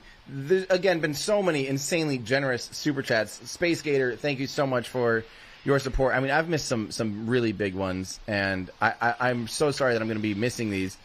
Steve Howell, this one's huge. Hang on, Steve Howell. I'm just going to put this one up on air. Love the content. 54-year-old in Australia. Watch Star Hopper launch. Will remember it for the rest of my life. Time for the next chapter. Here is something for the barbecue. Your team is amazing. Love the feeds. Good luck on your ride on one of these babies. Thank you so much, Steve. That really, really means a lot. This is the big day, and I can't believe it's here. Literally, I actually can't. I'm having denial almost that this is finally happening. Like I said, don't deny it. I know. Do not deny. Another huge super chat too from Chris Caputo. Thank you for your dedication and enthusiasm. You're so welcome. Thank you guys again for just tuning in. That really, really, really means the world. Everyone say thank you to Chris and to Steve. Very, very, very generous. Thank you so much. We're gonna, if this thing launches today, we're going to feast and party and enjoy the fact that we just watched the world's largest, most powerful rocket to ever fly. It's something I've been waiting to see. This and Artemis. Within one calendar year, we're seeing Artemis held the title since November now as the most powerful rocket to ever launch. Yes. Ironically, it's not the most capable rocket. Even the Saturn V, which was less powerful, was more capable, could take more payload to lunar orbit than SLS. But as far as thrust at liftoff, most powerful so far. Until this thing lifts off. When this thing leaves the pad, it'll be the most powerful rocket to ever launch. I love that there are competitions for the largest, most powerful rocket, methane rockets yes. getting to orbit this year. Yes, this year is the year of firsts. Yes. It's funny because when our team is writing pre-launch previews, so, we're always looking for those, is this a milestone? And every rocket that's flying right now is like some crazy milestone of like, we've never tried this before. Yeah. How cool is that? That like we're just in that day and time where that's happening, where there's innovation happening at a pace that we've never seen before. And obviously NASA and the Soviet Union did an unbelievable amount of iteration and development. SpaceX just went live. SpaceX has gone live. FYI. This means they are really moving toward a launch attempt. 828. Oh my gosh. That's huge. That's big. Wow. Okay. It is happening, guys. It is happening. Yeah. I can't believe this. They obviously think something's happening. I hear crickets right now. I love these crickets. I love it too. Oh man. Okay. Jeremy Olson, thank you so much for becoming a member. Much appreciated. Jim Ingersoll also. So yeah, Simon McGovern loves the callback to our ludicrous feature with why don't they just? Let's see. I'm going to keep trying to answer. What's the countdown sequence of Starship? Let me pull that up for you guys. We actually have a really cool thing here. I'll get this up on air for you guys to read with me. This is on SpaceX's website. They actually have. We know what to expect here. The countdown, what we expect to see here. So. Yeah, at T-minus 2 hours, that's when the flight director called the poll for the go or no go for prop load. The booster LOX, liquid oxygen load, began at T-minus 1 hour and 39 minutes, along with booster fuel, liquid methane. At T-minus 1 hour and 22 minutes is when we saw the ship begin to load with liquid methane. At T-minus 1 hour and 17 minutes is when we saw the LOX load begin. So the next big milestone here that we're expecting in about half hour is to see the Raptor engine chill down. So that's again where we're going to see, we're going to start basically filling. They open up the pre-valves, which will allow fuel to fill up the voids and start to literally like fill into the Raptor engines. And of course, the Raptor engines are ambient temperature. They're 18 degrees, 20 degrees, Celsius, whatever it is today-ish. So they're probably about that same temperature, more or less. That's going to boil off methane. It's going to have to take and remove all the heat from the engines, so the engines and the turbo pumps are down to the same temperature, close to the same temperature as liquid methane, so that when those pumps start spinning, they are already at the operating temperature and they don't experience thermal shock. So that will begin at T-minus 16 minutes and 40 seconds. At T-minus 40 seconds, that's when the fluid interface will begin their vent down sequence. I think that's when we basically see some of the valves close. You're going to start seeing a lot more condensation, a lot more activity pouring out of the rocket. T-minus 8 seconds, Raptor startup. So it will, 8 seconds is Raptor start. So it will sit there for 7-ish seconds, 8 seconds. Wow. Have we ever seen that with any other rocket? The first Falcon Heavy mission, it sat there for a little bit too. That was my first launch ever. Yeah, and not Ryan's first, was it? No, but Ryan. He got great photo of that. Yeah, I know. That's all I remember. Yep. That's going to feel like a long time. 7 seconds of Raptor firing will feel like an eternity. Yeah. So that's what we expect. And then at T-minus 0, SpaceX says excitement guaranteed. I am thinking that's exactly right. That is what we expect. I still can't believe this is happening. I don't know if I can handle this. Chuck says, is there a secret payload in Starship, maybe a Cybertruck or something? No, nothing so big. The funny thing is we watch these rockets be built. So people saw, things like Starlink version 2s be integrated in the payload bay and then welded shut. I mean, there's always a chance that they snuck like a giant plushie or something in there or something like that, I don't know if there's anything at all. Yeah. I would expect there to be something. Yeah. Like some Even if it's like I can see Elon being like, I don't know, let's throw a Mountain Dew can in there. So it's just so it floats by the camera. Like a towel, yes. Yeah. Towel would be great. Don't forget your towel. Then don't panic. I could see there being something like that. Yeah. Just something dumb. Yeah. I don't think it's going to be significant yet. And not until this thing's like operational. I think the first operational flight of Starship, they'll do some cool Easter egg. Of course, Falcon Heavy famously launched Elon Musk's Tesla Roadster. Yeah, but it was a little further in its development phase. It was expected to, like, it's a demo flight. They would normally just use like a mass simulator. They'd normally just use like concrete or water or something, or giant steel plates or something. Why not a Tesla? Why not a Tesla? With a Starman. Make a statement of it, and they absolutely did that. It was obviously something to behold, and I think that made a lot of people start paying attention to space flight. Made me pay attention. Yep, that happens. So yeah, let's see the. Okay, I'm way behind on this stuff. It's scrolling so fast. I'm so sorry, guys. Dev Romans, 28 months of membership. Thank you so much. From Anton Bogan asking, love your content, really excited. Have you considered making a video on near future space constructions like Orbital Ring, which is your favorite? For some reason, I'm like, that stuff actually doesn't really excite me that much because there's so much going on now. I have a list that's endless about the things that I want to cover now. Yeah.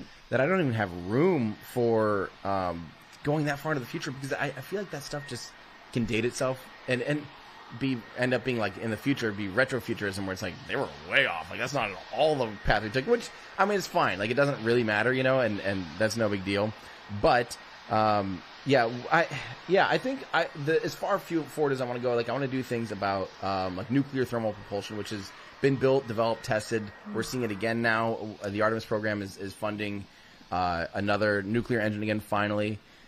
But I until, and that's the future until it flies, which I hope to see fly in the next decade. I don't know. So I don't know. That's about as far as I want to go. Like hardware that's been built. And the thing is, like a ring, like that kind of stuff. Okay, we can do that. We can build whatever we want in space once you have something like this. Yes, this is the path to that. Yeah. There's almost no point in even dreaming too much about that stuff in the past because it just was not financially valid. Although I would argue, I love thinking about all of those things, the theories involved and so forth, and I think that vision is required to fuel the inspiration to build the thing right now. Yeah. To make those steps possible. No, I agree with that. But I like that you're focused on what is happening today. Where are we? Yeah, I can't project much more than about 5 years. Yeah. Because of the exponential growth curve. Yeah. Falcon 9, we're trying to keep up with that and see what it's done for the industry is already absolutely ridiculous. We would have never predicted Starship back then. No. No, not at all.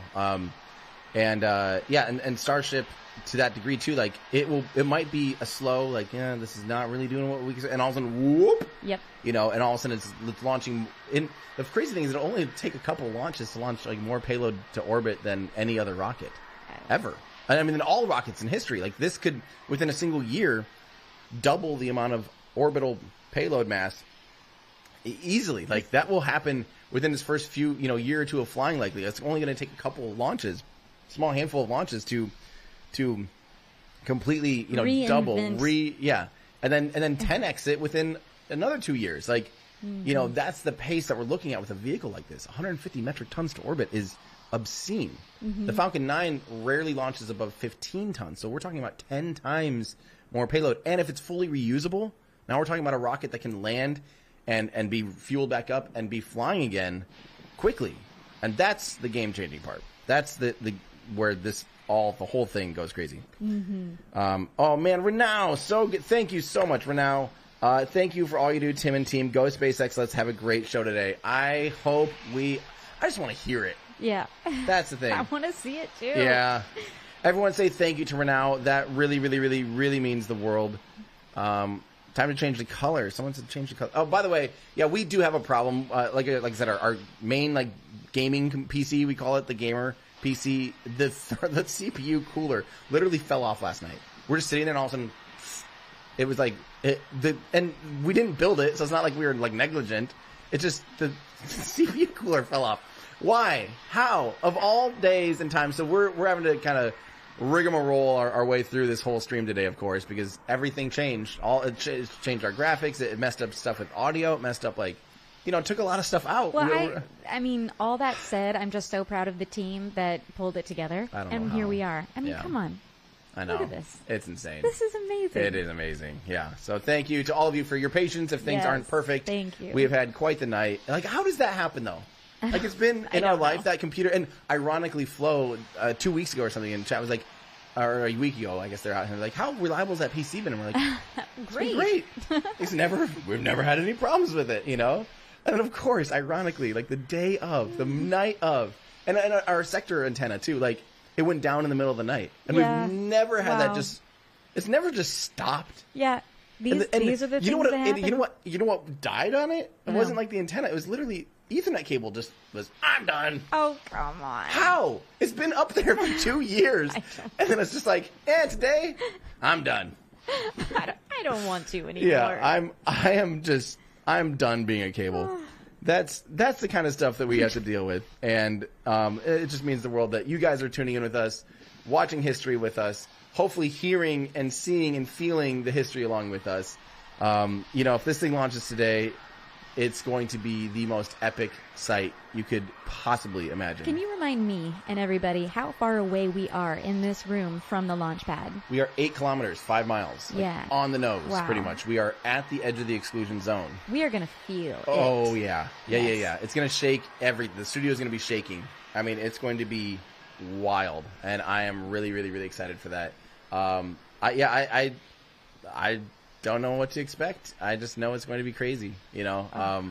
I was not here unfortunately, I was in Amsterdam with Kerbal Space Program 2 when they did the static fire out here, the 31 engine. And I ironically didn't hear, that was significantly, you know, clearly louder and you could feel it a lot more. Yes. Where were you during that? I actually was at my home. Yeah. And in Brownsville. Yeah. Did you hear it from there? No. I think I was watching live. Yep. And lamenting that I wasn't here. Yeah. Because we just moved from Port Isabel to Brownsville, and I forgot that was such a luxury to be that close. Just be able to hear it. That's interesting. In my home. It's I guess it's 4 times further away or so by the crow fly, but you'd think you'd still hear some of it. No. Maybe. That is maybe once it takes off though. Yes, this will be different. Today will be different. Yeah, when it gets off the ground, that the sound is just going to be that much more apparent. And there is some suppression, you know. There is a little bit of a suppression system with the system where they basically have water and nitrogen, and it helps dilute and prevent a buildup of methane like we saw last summer. That was July last year. Isn't that crazy? Yes. It's just crazy. Yeah. I don't know. Let's see here. Let's keep going here. This is from Tommy McCormick. Loved spaceflight since I was 7 and watched Neil Armstrong step on the moon in 1969 with my dad. Thanks, you guys are the best. Isn't that crazy that we have people out there that watched humans land on the moon? Yes. And walk on the moon live, and now we're in a generation that has never seen anything like that. It's been over 50 years. And now there's going to be another opportunity for people to have that moment, have their Neil Armstrong moment, and watch people walk and do cool things on the moon. And this time, we're going to stay, not to go and come back and priorities change. No. Right. That all happened for this era to begin. And now that exponential graph is going to be incredible for us. Exactly. Yep. It's so exciting. Oh, man. Let's keep trying to find some good questions. This is from Block In. If Starship's payload to LEO is 100 tons, why doesn't it just carry a smaller lunar lander and TLI, a translunar injection stage, in its payload rather than landing the entire Starship on the moon? Well, so realistically, they're going to have to develop, if that's the case, they'd have to develop an upper stage, you know, a encapsulated upper stage. They'd have to develop a lunar lander. SpaceX's way is just like, why would we reinvent it? We already have this hole. We already have the way of doing this. So they would rather just make a variant out of the tooling, out of the knowledge they have of the 9-meter structure, you know, and 50-meter tall. Might as well just make the lunar lander out of the same stuff.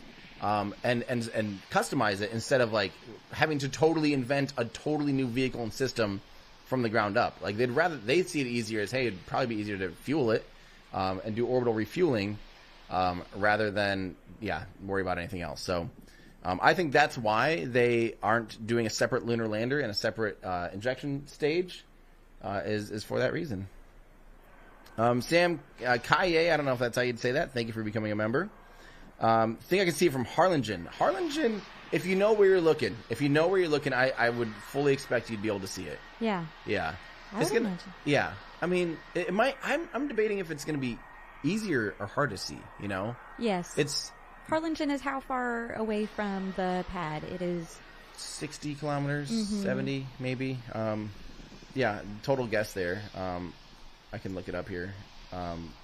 We can do a little here. Actually, we'll do a little Google Maps tour here on the computer, and I'll do it on air so you guys can see what I'm doing.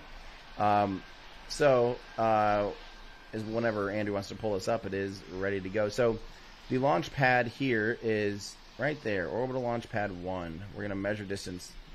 And you can see Brownsville here.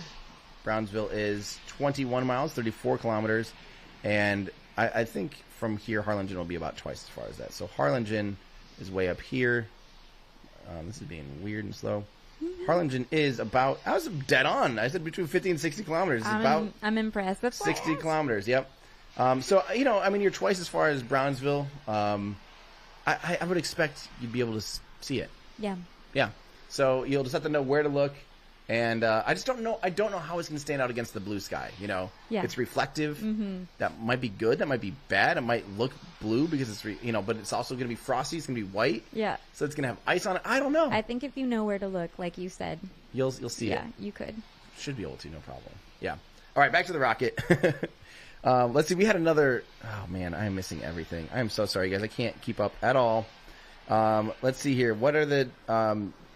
Hopefully, this candle hangs in the sky much the same way a brick doesn't. Yes, that's. Isn't that? I think that's actually. Was that a shuttle reference? It's a quote, but I don't remember what the quote was. Discord, please let me know if you guys remember. If hopefully this candle hangs in the sky much the way a brick doesn't. What is that from? I'm sorry. Hopefully this candle hangs in the sky much the same way a brick doesn't. I'm pretty sure that's a quote on one of the. It's a Hitchhiker's Guide to the Galaxy. Oh, is it? Oh, you're right. Douglas Adams. You're right. It's just all in the subconscious there, wrapped up with everything else related to space. Well, that's also just the front of your brain at all points. At all times. Everything filters through that first. Big fan. Okay, this is a good question here from Christopher Farley. Hi, Tim. Thanks for the Chris Farley. I love that. I'm sure I get that often. I know. Hi, thanks for the broadcast. Been a member for a while. Thank you so much for that. Love sharing this with you. Why haven't we seen a separate booster test launch before today? Is there another secret test facility? Why only Starship test? Well, this is the way to do a booster test. They're not going to fly it. You know, they've done tests. They've done 31 engines. They know how to fuel it. They know how to light the engines. At this point, it'd take more work to try to fly it on its own. It's not meant to fly in, vertically. Engines pointy end up. There is no pointy end on it. It's an inner stage, and flaming end down. It's not going to fly on its own. They wouldn't get much out of it doing like a hop test because it's basically just a bigger version of Starship. Like, the things that they would need to do to practice landing, they've already done with Starship and with the SN5, SN6 even. Is a lot of that control scheme. So like why risk, if you're going to fuel this thing up and do all that and light 33 engines, you might as well test more. So this is, instead of saying why, it's funny because we're seeing both sides of this coin. Why haven't they tested the booster on its own? We're also seeing why aren't they landing, and doing, return to launch site landing, or why aren't they trying to land the Starship? We're seeing both sides of this coin. Sorry, am I pulling on that cable? I don't know. There's some cable. We're seeing both sides of that coin, and SpaceX is kind of right in the middle of like, we're going to do an all-up test. We're going to get as much data as we can, and we're not going to go for all of the fancy things at the end. We'll save that for more advanced versions. Weather is go, by the way. That's fantastic. Yes. Yeah, Kirby, good question. Would I consider doing a video on rotational detonation engines? I'm so curious if they need the same kind of plumbing that deflagration engines use, like pre-burners and turbopumps. Yeah, I would have to actually research that topic quite a bit because I don't understand where the pressure comes from. I understand the concept behind them, but I would need to do some research, and that would be one that I'd love to go talk to the NASA lab that is designing and testing rotation detonations, because they're really, really, really cool. Yeah. Is the booster using Raptor 2 engines? Oh, yeah. They're like done. Raptor 1's done. Yeah. I mean, that's old news at this point. So, Raptor 2, it still is, an iteration. By the way, I do have that video, Raptor 1 versus Raptor 2. Like, what did SpaceX do to upgrade? And how are they continuing to evolve an engine that's so new already, yet it's already the most advanced rocket engine ever built? And that's not, people are like, how can you say that? It's pretty objectively the most advanced rocket engine. Like there's really, I'm not being a fanboy about it. It's just the full flow stage combustion, the size of it, the capabilities, everything about it is objectively, there's a reason no one else has ever done it before and flown it before, because it's full flow stage combustion cycle is extremely difficult. Like there had only been the RD-270 developed in the Soviet Union in the 60s. That was the first engine to demonstrate full flow. And it did not fly. After that, the United States made the Powerhead demonstrator, which was only the turbo pumps. And that never flew, of course. It was just a demonstrator. On top of that, then now SpaceX is the first one to ever have work be done by a full flow stage combustion cycle engine. And that is, that's a pretty big deal, because again, it's extremely, extremely difficult. And if you haven't watched my video on, how to power a rocket engine and Raptor 1 versus Raptor 2, or is the Raptor engine the king of rocket engines? Those videos, I think, will help you appreciate why the Raptor engine is the holy grail of rocket engines. Watch that. Also, on that topic, we do have, by the way, it's launch day, so we do have a launch day sale. If you use coupon code LAUNCHDAY at everydayastronaut.com, you can get 10% off of our new full flow stage combustion cycle shirt. We also have a poster version. Anything that says full flow stage combustion cycle, so even mugs, children's wear, stuff like that, all of that is 10% off today. everydayastronaut.com/shop. While you're at it, you can pre-order our incredible heat shield color changing mug. This is the thing that I'm most excited about right now besides the launch. This is a mug that changes color when it gets hot, just like the heat shields do. These are on pre-order. They will ship in June. They are actually on their way already. But we just wanted to make sure we had plenty of time to get them in the shop and do all the things that are important. So, shop it's everydayastronaut.com/shop. And of course, we do have our 1/100 scale metal Falcon 9 model rockets. These are the highest detailed, highest quality. These are heavy and crazy. They're made completely out of metal, so it's not just 3D printed. It's substantial, and you can get these everydayastronaut.com/shop before they run out. I think we're actually close to running out of this run of them, so we do go through these pretty quickly. You guys love them, so thank you to everyone that has supported everydayastronaut.com/shop. The most fun way to probably support. So thank you.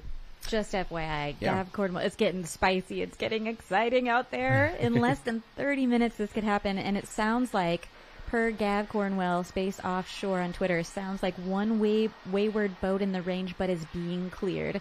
So please, if you are in the water right now, pay close attention to that exclusion zone. Yes. And if you're a pilot, don't be that guy. Know what TFRs are. If you are on a boat or you're, please, pay attention. Know where the exclusion zones are.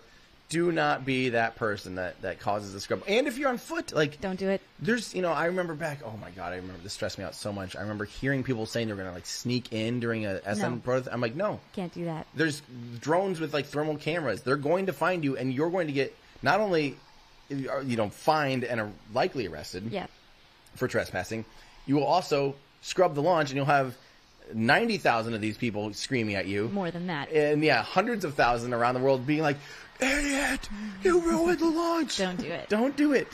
You can, and besides that, trust me, you really don't want to be any closer to this thing than you need to be. Saying the guy that's going to get on top of it. No questions from me, just a thank you for fun and informative streams and videos. Greetings from Croatia. And congrats on the wedding to you. Thank you. Yes, thank you so much. Let's see. Let's get to another. This is from Chris. Will it be daylight in Hawaii when the upper stage lands if the launch is as scheduled? I don't think so. Right? Hawaii is 6 hours behind, I think. Yeah. 5? Double check that. I think it's 6 hours behind Central Time Zone. And it would still be... It's currently 3 a.m. Yeah. Yeah. So even, the launch window only lasts another... I wonder what that's going to look like to view that. Oh, you'll see a plasma trail for sure. Amazing. It would look like a huge comet, most likely. Yeah. And now the thing to remember is Starship shouldn't have, it should not ablate. There should not be I'm sure some tiles will probably fall off or might, experience higher degree of damage than expected. But in general, like the heat shield tiles on Starship are not meant to ablate away. Like some heat shield tiles, like Orion's heat shield tile, Apollo, Dragon capsule, they all have an ablative heat shield, and it literally intentionally flakes pieces of the heat shield off in order to remove heat from the system. So that being said, it's crazy to think that Starship will not be doing that. So normally when you do ablate like that, you'll see it, the carbon will stay burning bright, and you'll leave this trail of brightness. So we won't hopefully see too much of that, but we will likely see, because it's still compressing air so much to the point where it heats up and turns into a plasma, there will be this giant, like, comet flying through the atmosphere, and it would likely be visible. So that's pretty amazing to think about. Let's keep going here. This is from Marcus Caldwell. Sorry to hear about your technical troubles. I know it's eating you up. Don't worry about it. We're here to experience this launch vicariously through you. At least I am. Thank you so much, Marcus, for that reminder. Yep. I mean, technical problems. Come on. I don't want to be doing this long. I've said this before. Like, I'm only going to probably, stream a handful of these launches, and then Artemis 2 probably. And then I think I'm just done live streaming. It's just not worth it. No, it's not. I'd rather be making videos, going to launches maybe, obviously. Yep. And just witnessing them and hanging out. But this is just, it's too much. Like, we've invested so much money, and it's still like there's always something that goes wrong. And it's taking, a team of 12 people and a lot of logistics. And, it's a lot. I got to tell you, though, it's so fun to be live with everyone in the chat. I know. And feeling and realizing that we're all watching together, right? That's the exciting part about the live stream. That is. And that's the whole point. Is like, I'd feel guilty going to a launch without trying to bring people there with me. That's what that's where it all comes from. Yeah. Is like this, like, almost guilt of, like, I have the pleasure, the luxury, the honor of being able to be at some of the most incredible launches in history. Like, I better share that, and help share that experience. I don't know. Live streaming is just really, really, really hard. It's hard. It'd be a lot easier to make a video afterwards. Because they are easy. Thank you for the JFK speech. Oh, man. Let's see here. R.O. Zippito. Why did they do the 2 Raptors that didn't light up on super heavy static fire? Well, what did they do to them? I mean, turn them off and turn them back on? You never, like, with SpaceX, we don't really know. I don't remember. I think they did swap out a Raptor. If I recall. I was not paying attention. I was in Amsterdam. We were busy playing Kerbal Space Program 2, like, during that whole thing, so I was not paying attention to what happened afterwards. I'm pretty sure they did swap a Raptor, though. And that's nothing for them. They swap Raptors out like it's incredible. It's like Legos. Yeah. It's hours, and used to be days, used to be a day, now it's hours. Yeah, it used to be a big, scary deal if they had to swap out a Raptor engine. It's like, holy cow, the Raptor's bad? I remember Hopper days, it's like, oh, I'm hearing they might, change engines on it, or SN8 and stuff like that, an engine swap, it's like, oh, that's bad. Yes. Allie just let us know that on the SpaceX stream they mentioned your moon, they shared pictures. I just wanted you to kind of know that. Oh, yeah. A picture of Dear Moon? The Dear Moon crew. I was on a SpaceX web stream. That's cool. It looks like that is the case. Wow. I hope people have really good mission control with many monitors. Yeah. That's the way to do it. If you are watching this, there's, we have cameras up. There's NSF, Lab Padre, the SpaceX stream. I expect you guys to have everything at your disposal, your TVs, your phones, your laptops, your everything open. Yep. Because you never know what the best view is going to be at any given moment, too. That's the fun thing is, our tracking assets I'm really excited about. They're incredible. So I think our tracking is going to be really, that's what we've invested the most in, because I want to see, I just love that footage. Yes. We have several trackers set up, too. Yeah, and the thing, too, about what we do here, too, is it's all recorded in very, very, very high quality, high speed. Yeah. So be sure and stick around. If you haven't subscribed, consider subscribing right now so you don't miss when we do put together like a compilation of our best shots and the audio and everything. It will be amazing. That's, the live streams are one thing, but the way we're doing this, we use cameras in the loop that are high speed cameras that are incredible. So, our uploads and afterwards are I think, better than the live stream. So, yeah, I mean, that's where the bread and butter is, you know. I mean, this is where it happens. This is exciting, but exactly a whole nother gift in yes, exactly. a day's time. Let's see. This is from T minus 15 minutes. Are you kidding me? I mean, that's what I'm seeing. T minus 14. Are you serious? We're gonna have to go outside soon. I know. Are you ready? Like, no. What do we do? We need to have that monitor. We don't have a feed out there still. Flo's out there. I don't think Flo is on comms, but yeah, we need to get a monitor feed out there. That is 3 in the patch bay in here, if that matters. Yeah, that is crazy. Yeah, this is a good. Elias says, if Tim doesn't bring a towel on Dear Moon, I will riot. Yeah, I will also do that. Okay. So we've answered that question a lot of times about why it's not going to do a landing burn. We'll answer it anyway. Dev, again, this mission, they're really trying to maximize the success. They've already practiced the landing burn. You know, they've done the flip maneuver. They've practiced that. They know they can do that. For now, it's like, let's just see how this thing handles reentry before we try and integrate it all together, right? That's just kind of where they're at, is like, let's just start there. Let's get as far into this mission as we can and not worry about the very ending, because frankly, the chances of it surviving reentry in one piece on the very first go is so low, probably. I mean, I don't think it's going to survive intact to the point of being a belly flop. If it does, can you imagine that footage? Yes, I can. Of just... Yes. and people would call it a failure. It's like, no, that's literally like, that was complete success. Yeah. If it belly flops in the ocean in one piece. That's one thing that this program has made confusing to people. Like, is it okay that the rockets explode? You know, right, because that's just so contrary to what we've ever wanted or understood. Of we course. wish to experience before. It's very counterintuitive. Yeah. Yes. Yeah, it's something that I don't think people are ready to experience, you know. Is the fact that a belly flop in the ocean without the engines lighting is a success. Let's see here. Mr. Marcus, with this shot of Starship, can you please put context to scale? Sorry, I'm not sure which shot that was, but to remind you, Starship is 120 meters tall. It's almost 400 feet tall, 9 meters wide, so 30 feet wide. The internal volume of just the payload bay. So, I don't know if you can see behind me. You can't, probably. It's okay. Don't worry about it. Just the payload bay, the top half of the upper half, the part that's black, the top half of that is the payload bay. That section is larger. The internal volume of that is larger than the pressurized volume of a 747. It's 1,000 cubic meters. That's incredible. People think about how big a 747 jumbo jet is. It's one of the biggest. You know, it's not as big as the A380, but it's huge. If you're in one, you feel like you're in a city in the sky. This internal volume is bigger than that. Yeah. Chris Bergen of NSF says, SpaceX notes a pressurization issues in work with Booster 7. If this can't be solved, this will become a wet dress rehearsal test, so the countdown will continue regardless. Yeah. Working an issue, normal stuff. Yep. You know, we saw this with SLS, of course, you know, yes. a pressure, a leak in the quick disconnect in the QD.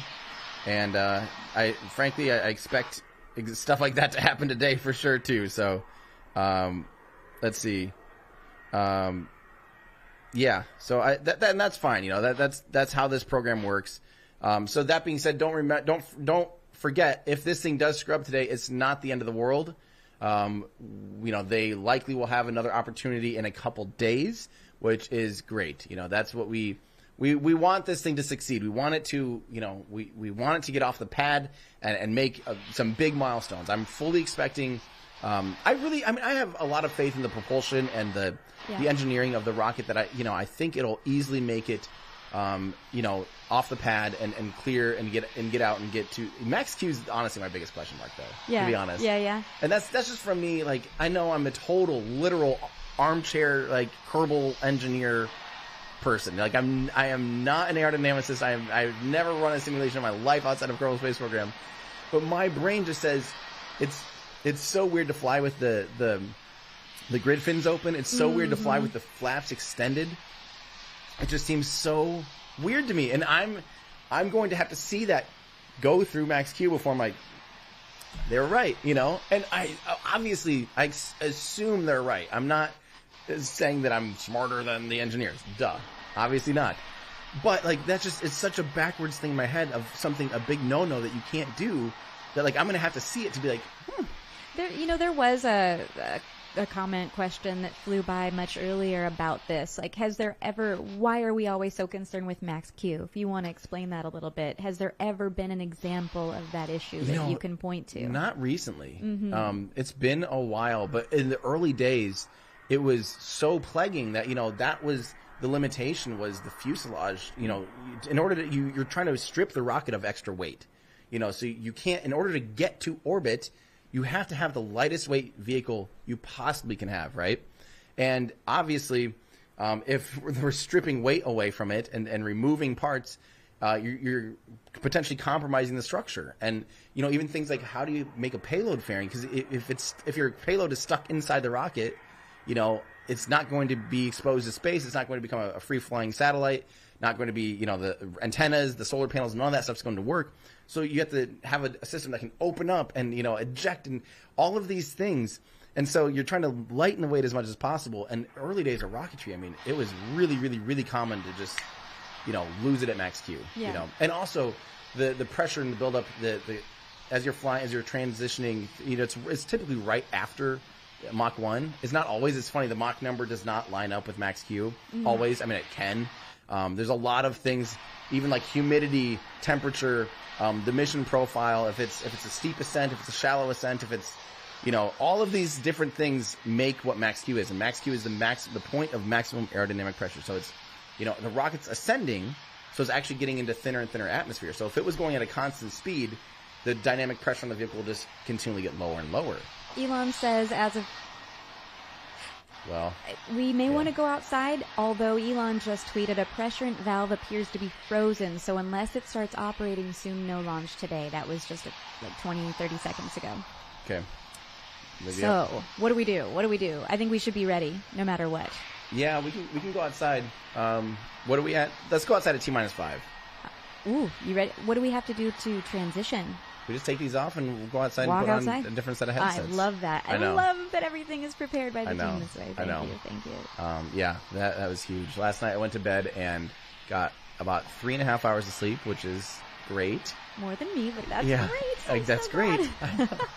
And I went to bed. We didn't even have cameras outside. 11 seconds ago, SpaceX webcast confirms no launch attempt today. Will complete a wet dress rehearsal instead.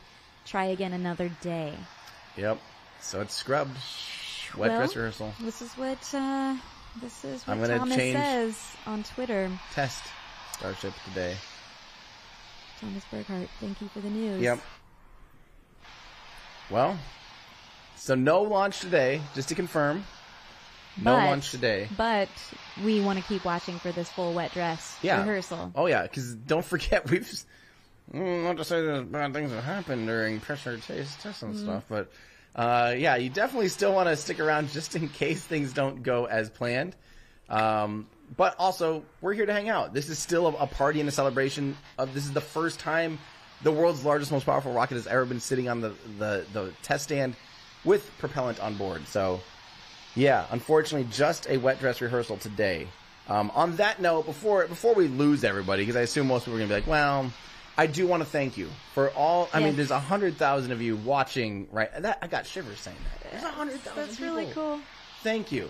Thank you for watching, tuning in, hanging out with us. Like, this is what it's about. It's just having fun and witnessing history together. And even though today isn't the history we wanted to see, it's still history. Yeah. Full stack wet dress rehearsal with the attempt of launching. We've never had that. Nope. This is the first time. They have a launch license. Like, they were committed and going to try to launch today. So, yeah, I mean, that's huge. Okay. You guys were here for that. So what do we learn from a wet dress rehearsal of this sort? Well, hopefully they figure out. The funny thing is, SpaceX tests a lot. Mm-hmm. They have a lot of experience fueling and unloading the rocket on all the stages. So, at the end of the day, what do they learn? They maybe find out that there was something wrong with that particular valve. They might find out there's something wrong with even the way. The crazy thing about cryo is sometimes it's not just the hardware can be perfectly fine. It can be the speed at which you're doing things, speed you're opening, speed you're closing, speed the amount of pressure, the flow rates. I mean, all of these considerations. Maybe they realize, you know what, we actually we were a little too quick with this or a little too slow. Who knows? I don't know, you know. And sometimes it's literally just turn it on and back off again. Like I've been to Delta IV launches were pretty notorious for scrubbing because it's an all hydrogen rocket. The whole vehicle, the boosters, the upper stage, everything is hydrogen. Hydrogen is nasty, hard to work with. It's the smallest molecule, or almost the smallest. Is it? I think it is the smallest. Hydrogen is the smallest molecule. Anyway, it wants to leak out of everything. You can put it in, I don't know, a tin can or something. It'll leak out, you know, and you know it's really really really hard to contain. And so it leaks all the time. So the Delta IV Heavy, literally, there's been times where like, I don't know, cycle the valve, turn it off and turn it back on again, and it works. You know, or sometimes it's like, well, we're literally just going to try the same thing tomorrow. Like they've done that before, and it works. You know, it's just so weird. Just like us, we'll turn the studio on, and things will work, and then like, or vice versa. Things like today is a bit of a mess for us. Hopefully we can go get a CPU cooler. Hey man, this is what I love about this kind of stuff. I know. Oh, all right. We have a few more days. We have a few more days to practice. Prepare for the real deal. Yeah. You know what? Okay, screw this. Let's go outside. Yeah. I do want to. I mean, I've never seen this rocket fully fueled and like venting. Let's go outside for a quick second. That sounds like a plan. Okay. Join us outside right now. Right now. This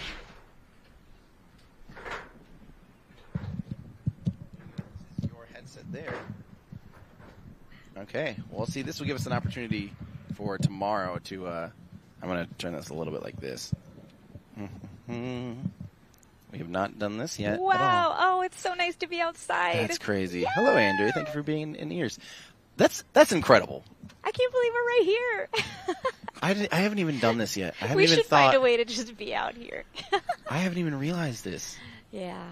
This is insane. We're so lucky. We're 5 miles, 8 kilometers away, and it is a crystal clear morning. It is unfortunate that it didn't launch today. Can you imagine?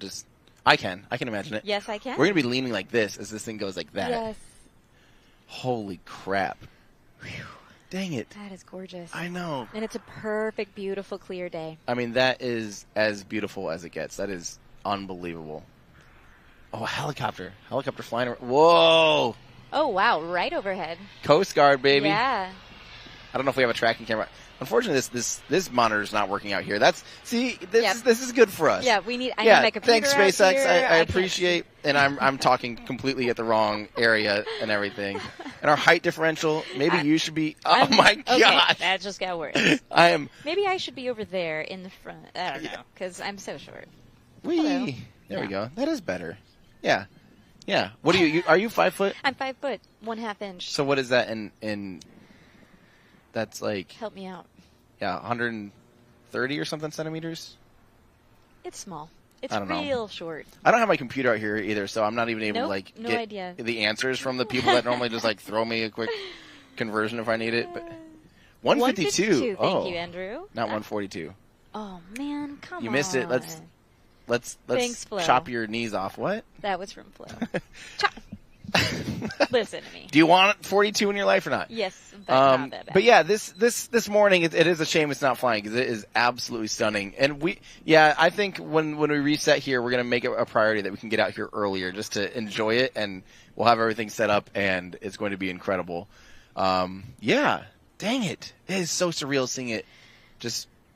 Like you can see the condensation from you. You can see the fog rolling off of it. The condensation. I don't know what to call it technically. I have to say, really. I mean, it's just condensation, but like you want to say fog. You know, you want to say steam or smoke, but it's just condensation. It just sounds like it's not a very descriptive word for most people. You know what I mean? Like if you said, "Look at the condensation buildup," because it can also because it's not condensation because condensation. This is already a rant. Go on. I'm gonna find a better descriptor of it than condensation clouds. And I'm sure people in chat are like, it's not actually condensation because it's not. It's kind of I don't know. Anyway, we're gonna show some cool crowd stuff right now. So everybody kind of okay. Should we go back inside and check that out so we can see it? I know it's so hard. Oh, it's gonna be. Oh, okay. Well, still, I want to see the crowds and static shots and stuff of people hanging out too, for sure. I'm just gonna pull up the stream. right here. Yeah, might as well. So I can see what we're doing. Yeah, see what we're doing. 7 seconds later. 6 seconds. By the way, that is one of the things that we're really excited about here with our infrastructure is the latency is really, really, really, really low. So we actually will be down, I think it's around 5 seconds is our delay. From real time to your eyeballs is only 5 seconds. So that's actually a good 10 or 15 seconds ahead of SpaceX. So if you want to know whether or not the rocket launches, this is the place to watch. Because we only encode once, so that's as far as like going into the cloud once. So it reduces latency and gives you guys the most up-to-date things possible. Pretty wild. I mean, I can't believe we're here, and this is, yeah.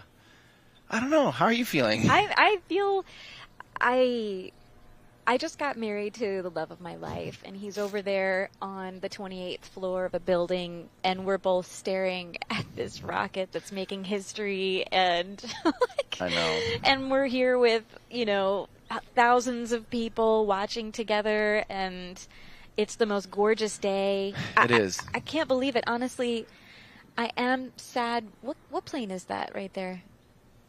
That I think that was the Coast Guard, actually. Yeah. Gotcha. I don't actually know.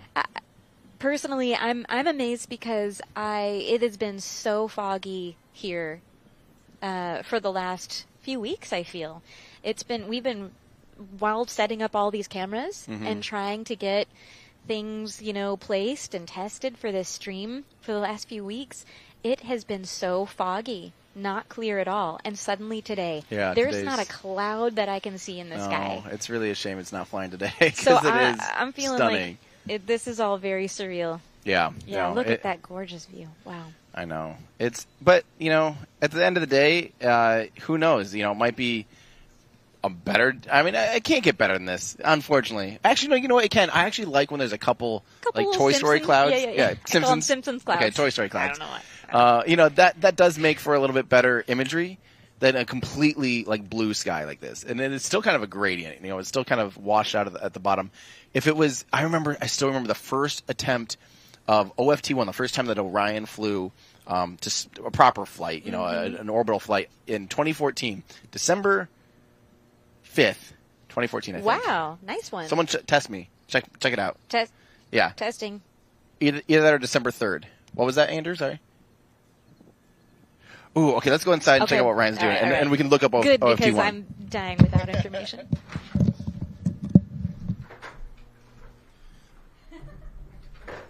Okay, so OFT1, Orion, first flight, Delta IV Heavy. The first attempt was like sunrise attempt, and it was the most beautiful sunrise I've ever seen in my life. Still to this day, I consider it being the most beautiful sunrise I've ever seen. Yeah. Unfortunately, it did not fly that day, and it flew the next day, and it was all just gray. So this could be the same thing where, it's a gorgeous morning. Don't you dare say that. No. I'm saying it's going to get better.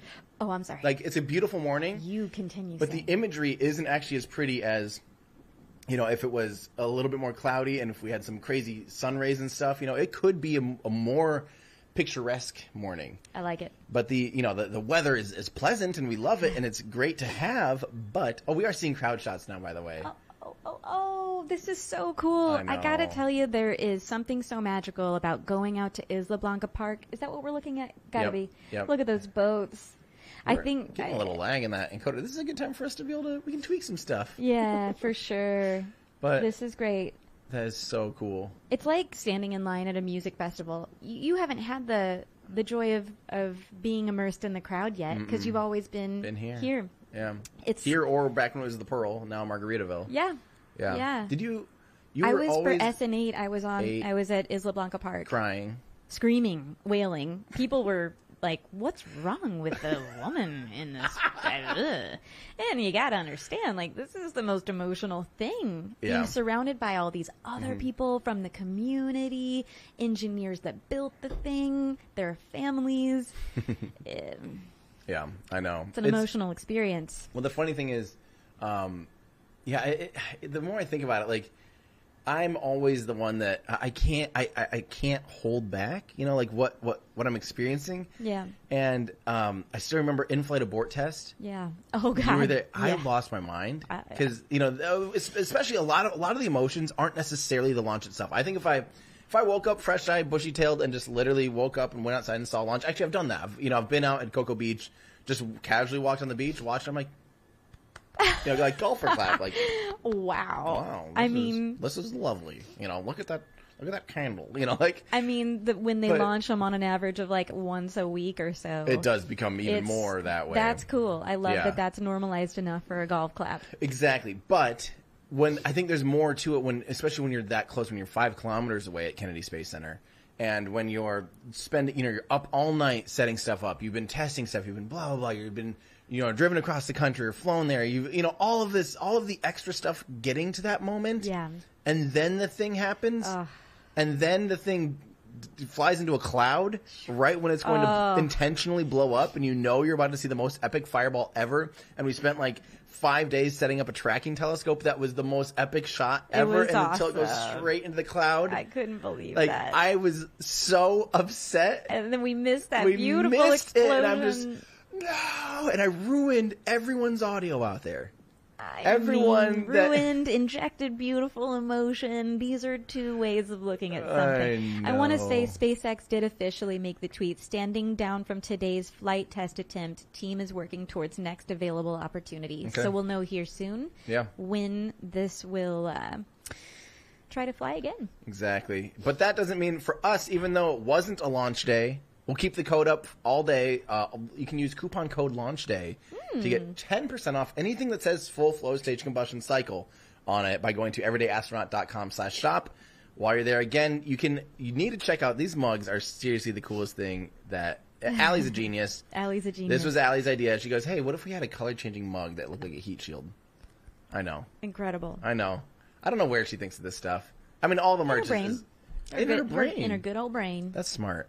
Yeah, that is it. Andrew, show this color changing mug again if you can, because this is sometimes I feel like a QVC host. Andrew, show us that.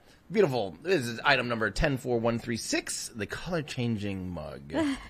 Show us that beautiful B-roll. But I mean, seriously, like literally when I saw this, because I didn't know, we didn't know if it was actually going to look good. Yeah. And we got sent this video, and I just was like, that is the coolest thing I've ever seen. I was so hilariously entertained by how awesome it was. I am a simpleton, though, at the same time. So, yeah, if you want to support the work we do here in a fun way, and if you want to remember the wet dress rehearsal of the century, go to everydayastronaut.com/shop. Good news, we do have an epic drone shot right now. Look at that. Wow. I love that. And again, for the 60,000 of you still listening and watching, say thank you to Rotor Visual. That is Ben Steinman and Chad. I don't even know Chad's last name, but it's Ben's partner. Me neither. Yeah, I don't know. Both are from Cedar Falls, along with me. Cedar Falls, Iowa, Northeast Iowa. And professional drone operators came all the way down here to Texas for this. And, a huge, huge thank you to them for, again, professionally licensed, everything about them. I mean, look how low they're flying. That's insane. Oh, that makes me nervous, and I love it. All right. Chris Bergen makes a good point here. I hope I'm saying his last name right. I've always wondered. Chris Bergen? Yeah, Bergen. Yeah, I'm pretty sure it's Bergen. So he is reminding us that potentially April 20. Yeah, still on the table. Could be. I'm sure Elon's sitting there like, yeah. Yeah. He's like not even mad right now. No, he's like, the plan all I told along. you. Yeah. Absolutely. Oh, someone said, what's the code? Sorry, the code for the website is launch day. All one word, all lowercase, launch day. I saw that like 4 times. What was the code? What was the code? Launch day. Elon will not be upset if it flies on, that's Thursday, right? I believe so. Yeah, 4/20. That's what I think he's wanted it, just for the memes. Yeah, Thursday. He's wanted that for would be one too. Way too long. Yeah, that'd give us 2 days to reset. Yeah, I'm like, imagine having some sleep and a chance to... That's this for emotionally even, like, you have to understand what this woman and what Ryan has gone through, and me to a 10th of that degree has gone through just like in the past 3 days. Yeah. And then not only that, you were planning a wedding, preparing for a wedding, planning this. Mary Liz has become really the showrunner. Like, you're the producer of these shows. You are the one organizing who's doing what, where's what. There's a team. Spreadsheet coming City. together. There is. I mean, there's a huge team. There's like over a dozen of us that are running that show today. And but you became became the point of contact because I'm not organized like this. And when we have this many moving pieces and people and parts and things and all that stuff, you were doing that as well as planning your wedding, as well as flying to Florida, getting married in front of the space shuttle. You probably haven't even had time to dream enough to have that set in. Like, you haven't slept enough that's even made a memory yet. I'm grateful for You're this going to need to sleep. moment. Because I think otherwise the memories are going well, to... and you were there. We were all there. Yeah. I mean, you were on stage. Like, look at this little ultralight flying around. That's cute. Yeah, see, I think that's what I was pointing at earlier. Is that a what little cutie with little itty bitty guys, little experimental craft, or a light? Well, so this is exciting. This is the tracker cam. This is one of the trackers. Yeah, that's one of our trackers. So we can expect some really cool tracking shots when this launch happens. Look how smooth that is. That is like insane. Good. Yeah, that is good. But what was it? And then Florida. You went to Florida, got married on Saturday night. I left for the airport with Ryan at 3:15 in the morning. I know. After leaving Yuri's night, packing up at 12:30 a.m. So got 1 hour sleep that night. Last night we went to bed after 1. Yep. Woke up at 5. Yep. Yes, all of that is true. I mean, fumes. This resting period. I don't actually feel good right now. Yeah, I feel really good. I'm going to crash hard, I'm sure. Yes. But holy crap. I mean, at least we have stuff up and running. We know what we need to address. This is all good. Just another friendly thank you for everyone here that is watching, listening to us rant about things and stuff, and regaling you with tales of sleep deprivation and stress. But this is all good. And let's answer a few more. Yep. Few more questions. A lot of good questions. All right. This is from John Lucas. Tim, how many G's do you think you will experience on launch? If you want to feel some land-based G's, we can take you for a ride in a 2,000 horsepower GT350 Mustang. Do it. Obviously, if it's got 2,000 horses going through the rear wheels, you have some mighty slicks, and you better be on a prep surface, my friend, because that is otherwise going to go nowhere. If you're on the street with just that'd be hilarious. But I also love fast cars. I grew up racing motorcycles and cars out of the drag strip. Love it. I'm going to go this summer again. According to Wikipedia, I'm a motorcycle. I was a professional motorcycle mechanic. Yeah, I love Never Wikipedia. Professional. No. Not even close. Aww. But I did flip bikes. I could flip them, buy bad ones, fix them up, sell them. Yeah. So I guess you make money doing that. Or in theory, I probably barely ever did. So I guess in that sense, I was a professional. How do you define professional? So I don't think that counts. But I love things that go fast. To answer the question, how many G's? At liftoff, this rocket has the potential to have 1.5 G's. But realistically, the acceleration you're feeling, because you're laying on your back, the acceleration is only 0.5, really. The actual net acceleration is 0.5 G's, because 1.5, the first one out of that equation is negated by gravity. So it's a little hard to I don't that always hurts my head, that the net acceleration versus blah blah blah. Anyway, moral of the story, they limit, crew rated on ascent, most of the time you're never going to exceed 5 G's. 5 would be about the max that they want to put you through. Although the good thing is I did a video, I rode in a fighter jet with Jared Isaacman, the person behind the Inspiration 4 mission, the upcoming Polaris Dawn mission, and the rest of the Polaris program, he will be the first person to fly on Starship. Incredible. I'll fly on Starship after him. And so, the cool thing is, at the end of the day, I think, in a fighter jet, when you're pulling G's, you're pulling them through your back, you're kind of pulling them into your butt, and on a rocket, you're getting pushed along your back. So it'd be I'm going forward, is the G's that you're experiencing. That's actually really easy. There's a reason you're laying on your back, is to distribute the weight, so not to compress your spine and stuff like that. Wow. As a fighter jet, when you're pulling G's, you're banking, that is pushing you down, and you feel. It's weird though. When I pulled 7 G's in an Alpha jet with Kid and Scott Petit, he's the pilot on Inspiration or on Polaris Dawn, and he pulled 7 G's with me, and it doesn't feel like you're getting. I kind of expected that you'd feel like you're getting compressed down. Mm-hmm. It actually just felt like a boa constrictor is squeezing the crap out of all of you. Oh, wow. You can't tell the vector almost. You can't. Oh. I'm sure you could, I imagine I'll feel it more on my back during a rocket launch to be able to experience, that G-force. but it just generally felt like you're just getting like a bear is grabbed you and is just squeezing you in so tight that you just can't even breathe. It just feels like that. That's wild. I'd never. It's not like it doesn't feel like someone's like pushing you down. I really thought that's what it would be like. Yeah, at least not to me. I mean, the way that I've felt. Yeah. I've heard the Inspiration 4 crew, Cyan, Haley. I've heard them talk about how on the way up. I think Cyan just recently was explaining that she's expecting like more of a squeeze of a force on the way up, but I guess it's more gradual. But the way back was intense. Yeah, the peak G's on reentry are higher than acceleration G's on ascent. Yes. Yep. I think they peak out more like 8 almost on reentry. Wow. And that, but again, on your back, when that load is distributed across your as much surface area as possible, not in line with your spine and stuff. It doesn't hinder breathing as much. It doesn't it doesn't remove blood from your brain. Yeah. That's a big deal when you're pulling G's in a fighter jet.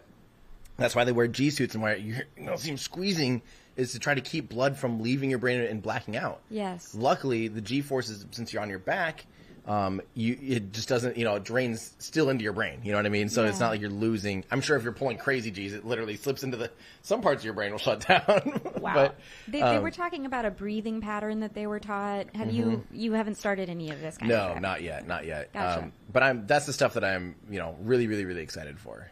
That will make it feel a lot more real to me, when we get into that regime of training. So, this is cool. Hang on.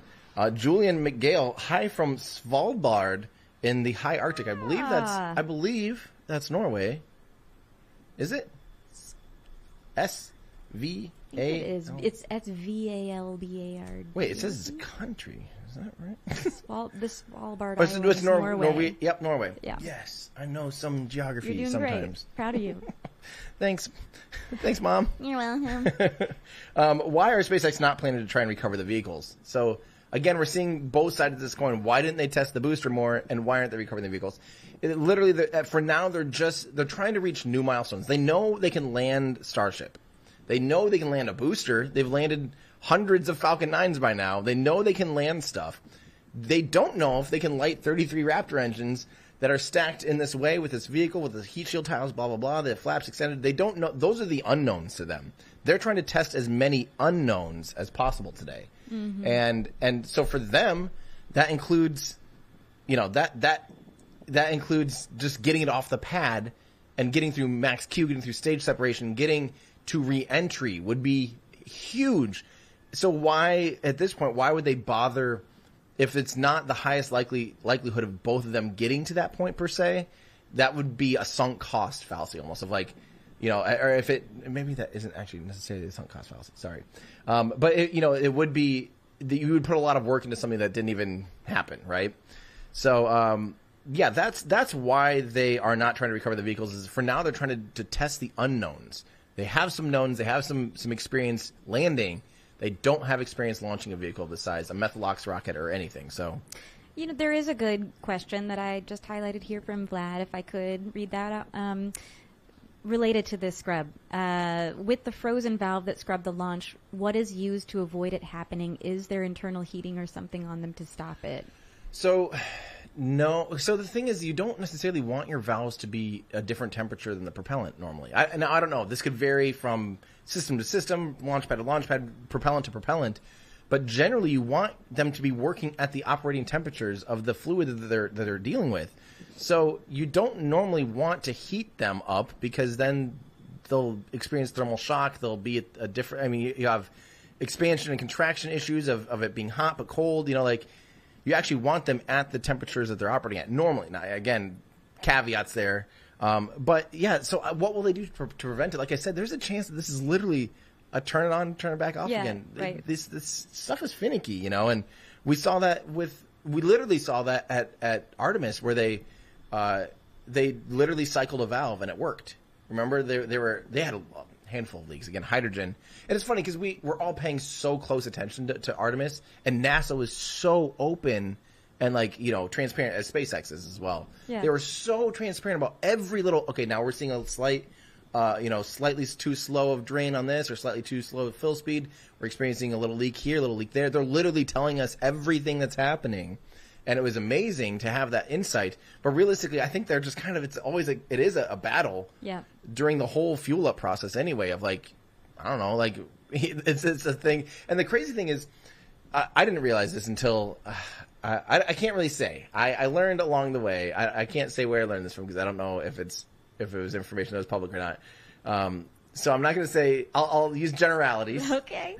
When fueling, there's crazy things you can do, like, venting the rocket can actually can cool things off and prevent more boil off because of thermodynamics. As you vent gas, it cools down and it keeps things liquid. So you can actually change things like the flow rate at which it's flowing in versus draining. There's all these weird tricks and all these it's almost like there's this corridor between speed of flow and temperature and pressure. All of it's interconnected. So they're like having to fight a battle of like, well, they can make a compromise. If we slow it down to this degree, we can blah, blah, blah. We can open up the vent. We can lose more to the venting, blah, blah, blah, but cool it. It's all of these weird things. I can't even begin to express the amount of knowledge that propellant experts have is vast, and it's incredible that they can make it work at all. By the way, fun number here, new members. Guess how many new members we got today? 42. 142? No, not that high. 42. 69. Elon's other favorite number. Oh, well, I'm not as excited. I know, because it's a very juvenile thing. I like 42 better. I'm sorry, but I know it's great that there are more than 42 new members. Thank you to people like Al Nagel and David Frank for becoming members. Again, you guys do actually have access to the latest. It's the draft of the latest video, but it's basically complete. I just had to fix some typos, and I made it so the captions and stuff are on screen a little bit longer. You're seeing a finished video. It's just not the final. You know what I mean? So yeah, you can find that. There's a link on the YouTube page when you're a member. You'll see the link to it. You'll see a little fun the upcoming video now. So if you want to do that, or go to patreon.com/everydayastronaut.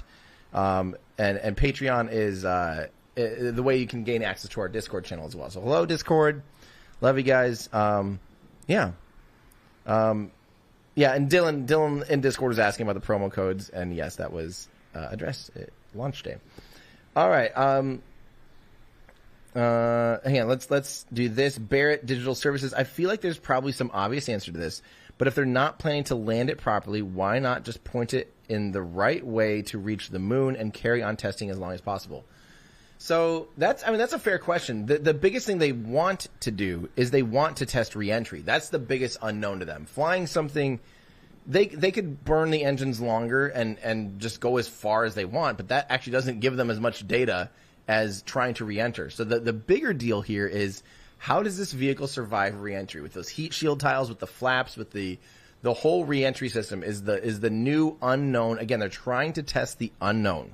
So by doing reentry at orbital speeds, basically, that's the biggest unknown. That's the thing that they want to test. And hopefully that answers the question, because it doesn't give them too much to just keep burning the engines and go further. Like, oh, we went further. Now what? Now we just have this giant Starship stuck up in space. People keep asking about what my name is. My name is Mary Liz. Hello. Yeah. Mary Liz. Wanted to say I hi. almost said Bender. I know, it's Shalinsky as of Saturday night. As of 36 hours ago. Isn't that crazy? Yeah. Wild. Literally, like 8:40. We missed 8:42. Sorry, 8:43 in the morning. Oh, so close. You guys got married at, wasn't it? At 6:42 At p.m. 6:42. Yes. But that'd be 5:42 here. So 39 hours basically. Thanks 39 hours of marriage. You made it. We did it. Hey, 42 hours at noon today. Can we have a big celebration at 42 hours? Yes, there you go. 42 hours of marriage. Thank you. You're welcome. We will do that for you. Can it just be everyone just napping and then? Yes. First nap. Food, nap, and then food again. Exactly. Let's see here.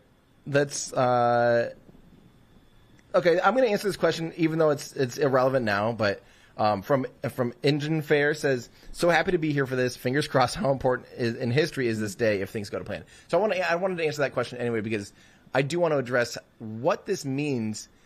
Assume if it makes it all the way through to reentry, even if it doesn't even if it doesn't survive reentry, like even if it gets to that velocity and follows its path and begins reentry and disintegrates, that still would be massive. Like that would be a huge step in the right direction. You know, that because I think after that we could see them unlock the potential of future payload variants. As soon as this thing releases payloads into orbit, game over. Yeah. Even if it's expendable. That's what's crazy. Is even if they just land the booster and they just expend the upper stage, it's game over. Yeah. 150 metric tons. Actually, expendable, it's 250 metric tons to orbit. You could launch the entire International Space Station in one go. Wow. I've never thought about it that way. And the launch price of this would just be, at that point, just the upper stage. 6 Raptor engines. They're building them at like $1 million a piece. That's nothing. Those 6 Raptor engines are cheaper than an RL-10 engine on an Atlas V. That is wild. There's 2 RL-10s on Vulcan. Now, if it does disintegrate, let's just say, on this first attempt, what do you think that would look like? What does disintegrate mean to you? Most likely, I think the most likely failure would be that the heat shield tiles didn't survive ascent. They shook off or something, you know, the wind shears, and at max Q, you know, they just started flying off. And by the time, you know, it's in orbit, it's missing half the heat shield tiles, and it's just, you know, half naked, and it needs those to survive reentry. Well, the thing is, you can lose a handful of them because it's still a stainless steel structure. We saw the space shuttle lose tiles and survive. Yeah. Obviously, if you lose too much of your heat shielding, like Columbia, the big portion there wasn't necessarily the heat shield tiles. Was actually the front leading edge of the left wing was made out of reinforced carbon, and that had a huge hole in it, and that just sent plasma straight into the airframe. So unfortunately, that was the demise of that. But with Starship, because it's stainless steel has a very high melting point, much higher melting point than the aluminum airframe of the shuttle. Not saying that if the shuttle was made out of stainless steel, it would have survived per se, but had it been made out of titanium, I would say almost certainly, which was, they were looking into that. It was an option. Wow. It's more expensive. It is heavier than aluminum, just straight up, but it wouldn't require as much of a heat shield. That's what SpaceX was, that's their thought, is like this. We'll actually need much less of a heat shield with stainless steel than we would with carbon fiber. Because they were originally going to make this thing out of carbon fiber. Now looking back at it, like the fact that they built it out of stainless steel changed everything, because it made it so they can iterate on this thing like it's nothing. Like carbon fiber, you can't just weld stuff onto it. Yeah. You have to be a lot more rigid in your design. You have to be a lot more finalized in your design before before you make any changes. And stainless steel, you can literally just weld stuff to it. You know, you can change the design on the next one and be like, well, whatever, just add an extra ring, whatever, boop. It's totally different now. And so the crazy thing is Starship can survive more intact than a vehicle made out of a different material like carbon fiber or aluminum. So even if it's missing a handful of its heat shield tiles, it could likely still survive. It's a total of how much heat flow reaches the airframe, and is that too much? So that's what the heat shield tiles are there, is to insulate it from that heat on reentry. And so the most likely scenario would be there's a large swath of heat shield tiles that didn't make it into orbit, or make it into starting to reentry, and reentry starts to peel some of them off, and all of a sudden you have a big exposed section, and all of a sudden that could burn through. I see. And that would be to me, that's the most likely failure of reentry. It'd be something like that, where it has a big hole burnt in it, and that releases the pressure of it's a pressure vessel. So it's still, even if it's flying through the coming back into reentry, it's still 6 bar of pressure. There's still a lot of, 15 times 6 is 90 psi of pressure. Nice. So good job. There's still a lot. Think about 90 psi for those of us metrically impaired. Your tires in a car normally have about 40 to 50 psi. So there's more pressure in the fuselage of Starship on reentry and just sitting on the pad right now than there is pressure in your tires of your car. That's hard to fathom. So imagine if it had a hole all of a sudden emerge in it, it's going to be catastrophic. So that would be my biggest concern on reentry. Other than that, the flaps, the reentry flaps, I could imagine a world where that does not work out perfectly and it loses orientation, starts spinning out of control or something. That's within the realm of possibilities for me too. So, yeah. Let's see here. Let's answer a few more, and we'll hang out here we got the stream going. We'll kind of just hang out here for a while. Yeah. Let's see. Monolith Studio says, does more engines equal more fuel use? With 33 engines, how is fuel storage taken into account? So it's all part of the rocket equation. And I actually have a spreadsheet up that as I'm working on this video. So it's all, yes, more engines means if you have one engine, it's going to be X amount of, you can actually calculate the flow rate by knowing, if you know your specific impulse. So if you know how efficient the rocket engine is. Oh, wait. I realized I've had a pinned comment up the whole time saying that we have problems. So what was I even saying? Engines, the number of engines. So you can calculate your mass flow rate. How much is the rocket draining propellant every second? And you can calculate that by knowing the efficiency of the rocket engine, and which is measured. Actually, you can just measure it instead of specific impulse. It's directly correlated to how fast is the exhaust exit velocity. So how fast is the gas shooting out of the nozzle of the rocket? If you know that, and you know how much thrust it's producing, you know how much propellant is draining through that engine every second. So that's your mass flow rate. Now, if you have one engine, it has X amount of mass flow rate. If you double that, it doubles the mass flow rate. It doubles how much propellant is leaving the system on any given second.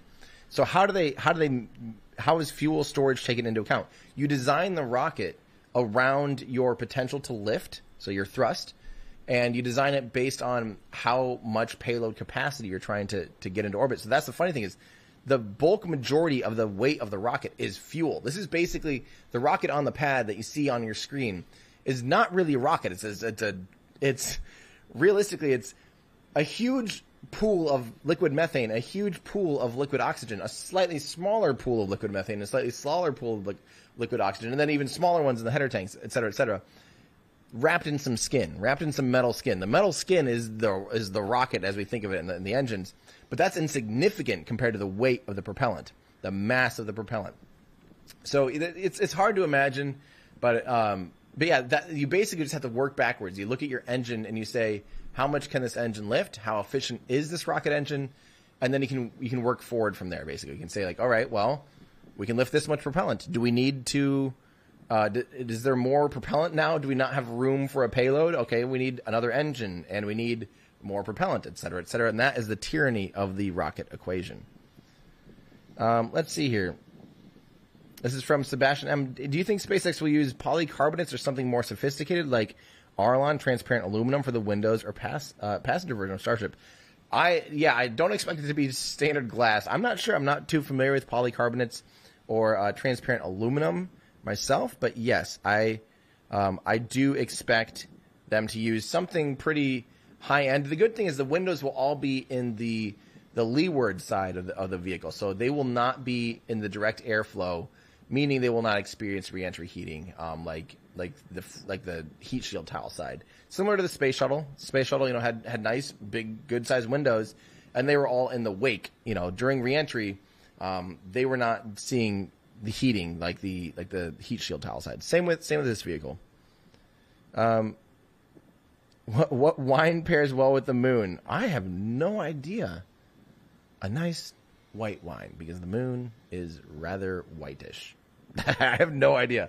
I am not, believe it or not, I know you guys come here for the rocket science. I am not a wine connoisseur, though. Let's see, this is from Cornell. Juice will travel to Jupiter in years. How much better would Starship perform by sending Juice to the same destination? So, if it was just, okay, so right now, if you don't have a kick stage, and you had to send Starship all the way, don't forget, Starship weighs like 100 metric tons on its own. So, it would have to inject itself because it is the upper stage. So it's not an efficient vehicle for that purpose. But if they made a dedicated, like deep space version where it was an expendable upper stage with a, fully detachable fairing, or even a deployable fairing or whatever, then then you wouldn't need a kick stage. It could just, it'd be lighter and that upper stage could do it. Yeah, that could make a direct descent, a direct trajectory to Jupiter. You could do it in one loop. You don't have to do any gravity assist or anything, and you could likely get there. I think it's 18 months or 2 years or something. It's reducing the time by years, by like over half, because I think it's 7 years most. Gravity assist 7 to 9 years depending on which planets line up with what. And and what your mission profile looks like. So if you can get direct to Jupiter, that's amazing. Or, you know, Saturn, the outer solar system. If you can get directly there, that's incredible. You know, the Europa Clipper was originally intended to fly on SLS for that reason, because it could get to Europa within, I think, about 2 years, as opposed to 7 years flying on Falcon Heavy. So,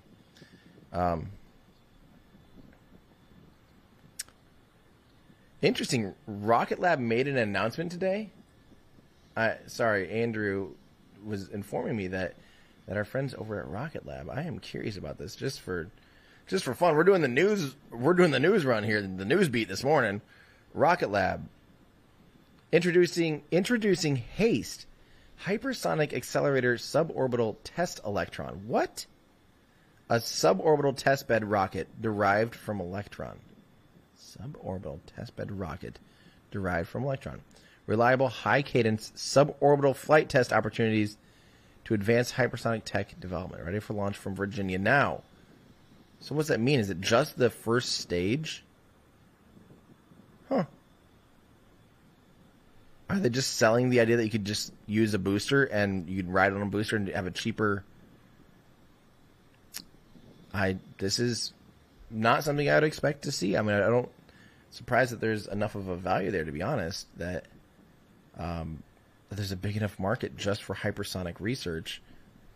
But I guess that's still probably cheaper than a lot of sounding rockets and stuff like that. HASTE rocket. Interesting. Well, I guess it is Space Symposium, so I do expect to see some announcements this week. But yeah, that's one that I have to learn more about what that is and means and why. Payload. Okay, HASTE has evolved from Rocket Lab's flagship Electron launch vehicle, which has been providing reliable access to orbit since 2018, and has successfully deployed satellites for NASA, NRO, DARPA, the U.S. Space Force. HASTE employs the same innovative carbon composite structure and 3D printed Rutherford engines as Electron, but has a modified kick stage for hypersonic payload deployment, a larger payload capacity up to 700 kilograms, and options for tailored fairings to accommodate larger payloads.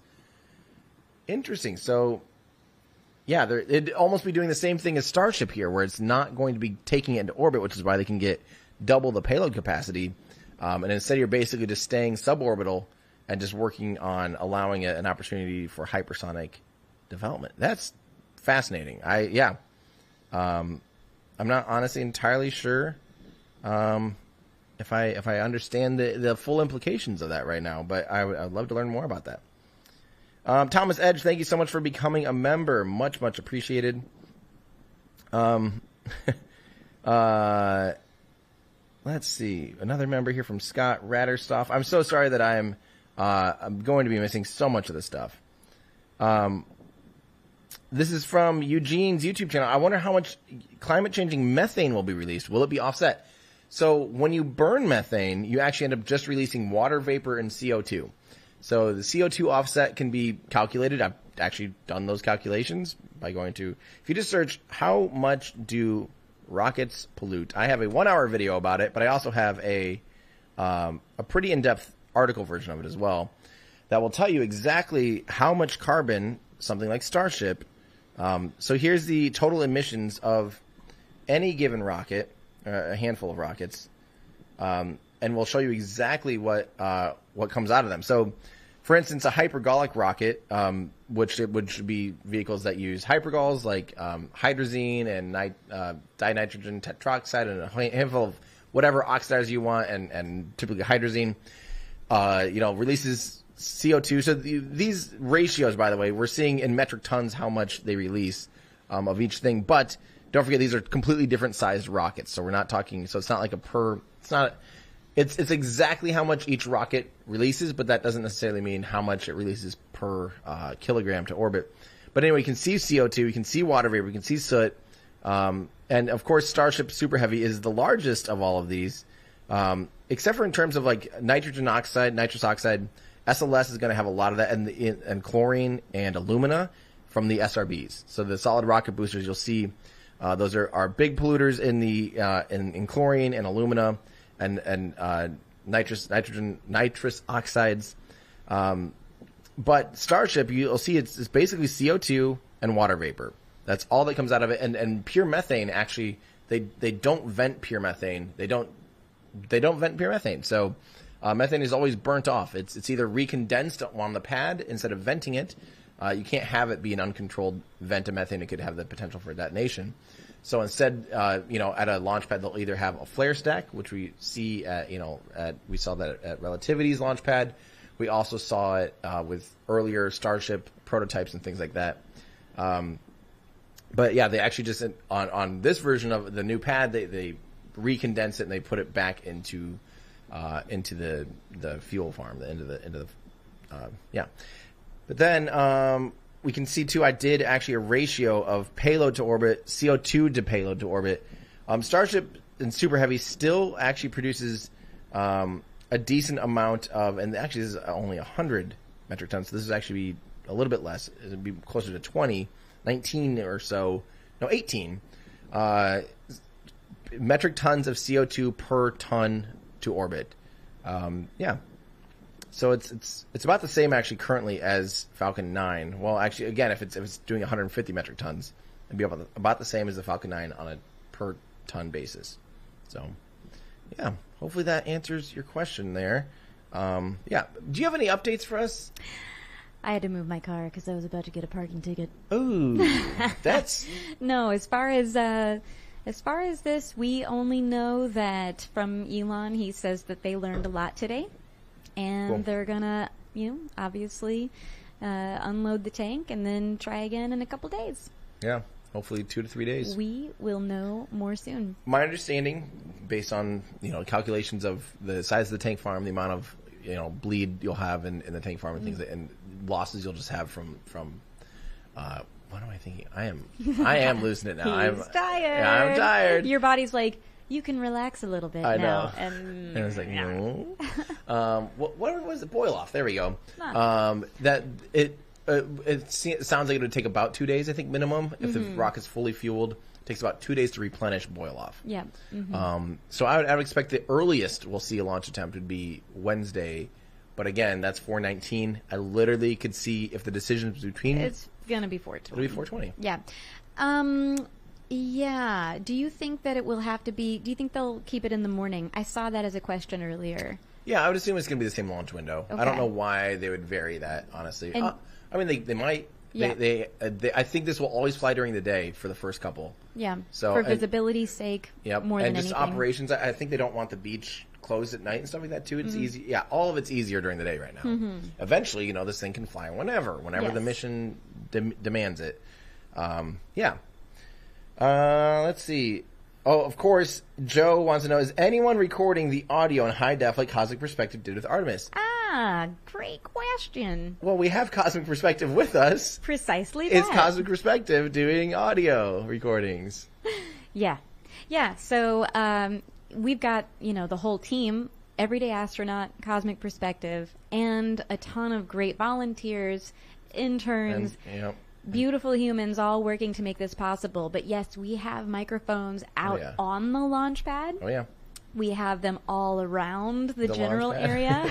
Yeah. We have them at Isla Blanca Park, in the nearby areas here, Port Isabel. I mean, incredible audio will definitely come from this at all angles. And Andrew Keating at Cosmic Perspective, I think, is going to do an amazing job, not just using those microphones to capture great sound and ambisonic and binaural, but also editing that together and making something really beautiful. Yeah, so that's insane. I cannot wait. I feel bad. I released something one time with just the kind of I did my own mix on audio. Yeah. And I was happy with it. And I was like, this sounds awesome. Yeah, it's incredible. Yeah. And Andrew unfortunately wasn't done with his mix, and I was impatient, and I published it, and then later heard what he had mixed. You're and I was like, oh no. Oh my god. I didn't know. I didn't know the potential of this. I didn't know. It's incredible. I mean, yeah, it's unbelievable. Yes. So yes, there will be incredible audio. And I don't mean this lightly. I actually think it might be some of the best sounding recording of this, and obviously to date. I'm so proud of the team. I don't think I've ever heard gorgeous audio like that before. And SpaceX, they have assets, they have microphones and stuff, but they're not interested in, that's not as valuable as visual and all the data on the rocket. So it's not like they're out there with, you know, preparing all these, you know, making sure that it sounds. I mean, they do. They spend time and effort and stuff. Yes. But I think as far as the raw audio, I think. Well, and honestly, and, you know, folks at ULA have told me the same. They have incredible arrays of mics everywhere, but usually it's used for engineering purposes, for understanding the data. So not to translate the experience for the human. For the human experience, yeah. Exactly. Yeah, and someone has said maybe we can fix that CPU in 48 hours. Yeah, we're going to Best Buy and we're going to get a new CPU cooler. Yeah.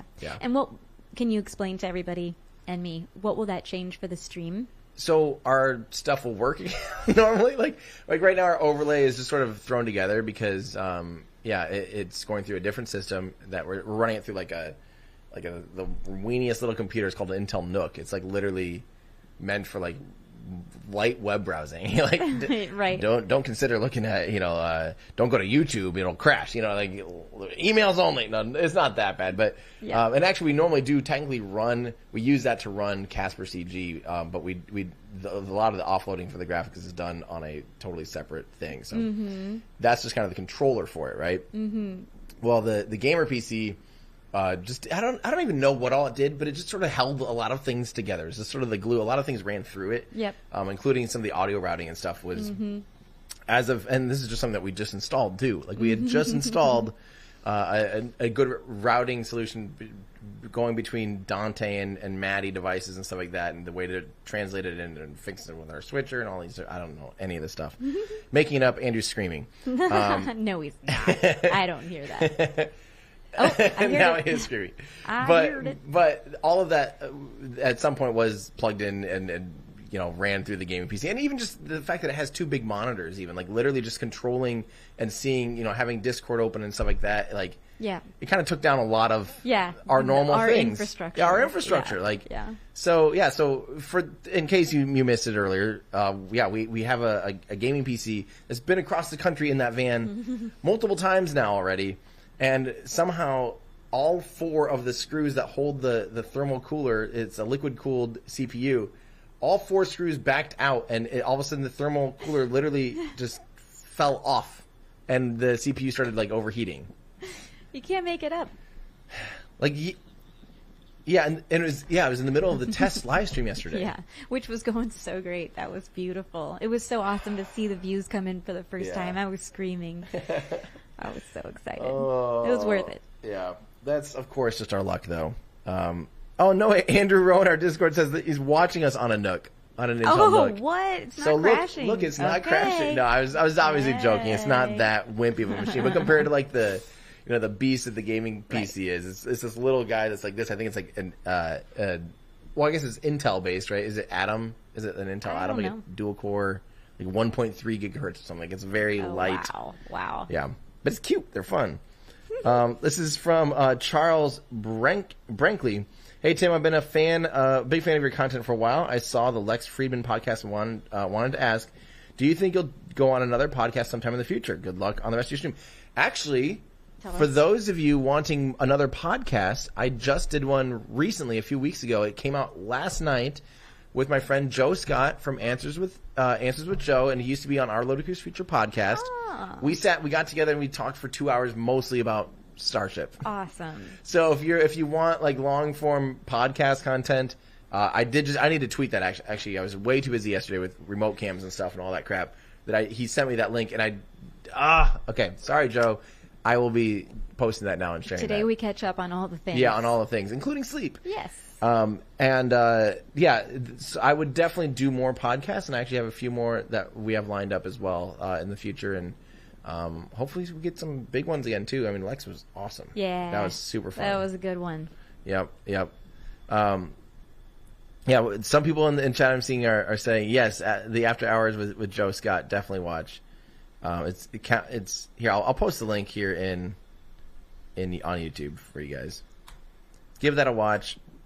I'm just gonna spam it so you can see. There you go. Give that a watch. It's a good conversation. It's a Core i5 1.6 gigahertz, 8 gigabits of RAM, 8 gigabytes of RAM, not gigabits. I think ours is wimpier than that, though. I don't think ours is an i5. I swear ours is Atom-based, but anyway. From Brock saying, "Hi, Tim. Always love your coverage. Me and my wife are in the hospital with our brand new 1-day-old son, Cooper, watching in great anticipation. He came early into the world to be able to watch this." Good. Congratulations, Brock, and your wife. Cheers to a new human in the world, little tiny baby human. That's incredible. That is incredible. And it's fun that they're born into a world where Starship exists. Yeah, where this, what we're doing, what we're talking about today isn't not normal. Can I say that? Yeah. Okay. I just wanted to. Normal. Yeah, it's pretty incredible that this, can you imagine the future that child is going to experience unfold in this exponential? Just look at the last 10 years of spaceflight and just technology, AI, and we have no idea what's on the horizon because we can't possibly imagine it. I remember I got an iPhone 3G when it came out. It was like the second iPhone. Yeah. And I remember being like blown away that I could web browse. Yes. It was in my pocket. Information right here. And now it's like, if you go a day without your phone, it's like, yeah, it's really good actually. You should. But that's the point, is we got to the point where it's too much, like we are too connected and we have unlimited potential in our pockets. It's just absolutely incredible. Yeah. Let's see. Let's keep going here. Yeah, I think we'll probably wrap up here pretty soon, though. We're watching a detank, and that's about as boring as watching paint dry at this point, because it's literally just detanking. You're watching the frost line go down further and further and further, which is not the most exciting thing. So yeah, again, Vlad wants to say, couldn't you just heat up and the frozen valve to fix it? Well, again, you don't actually want your valves and moving things to be different, too big of a temperature difference between the fluid they're working with and how they're operating. So if it gets too warm, you can experience other issues. You can experience bubbles. You can experience cracking. There's a whole. I don't know enough about this to go much beyond what I just said, but there are problems with just simply heating up something to try to. Yeah, as far as the operations go. But they might even have that, I'm not sure, but some of the stuff might literally have heaters and things like that. And I know some systems do use stuff like that, but hard to say, to be honest.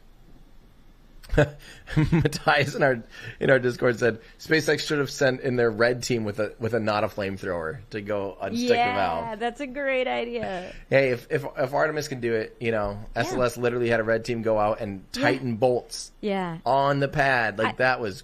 I loved seeing those folks on the webcast. Mm-hmm. I liked seeing them being honored. For that valiant But it's effort. funny for them; they were literally just like.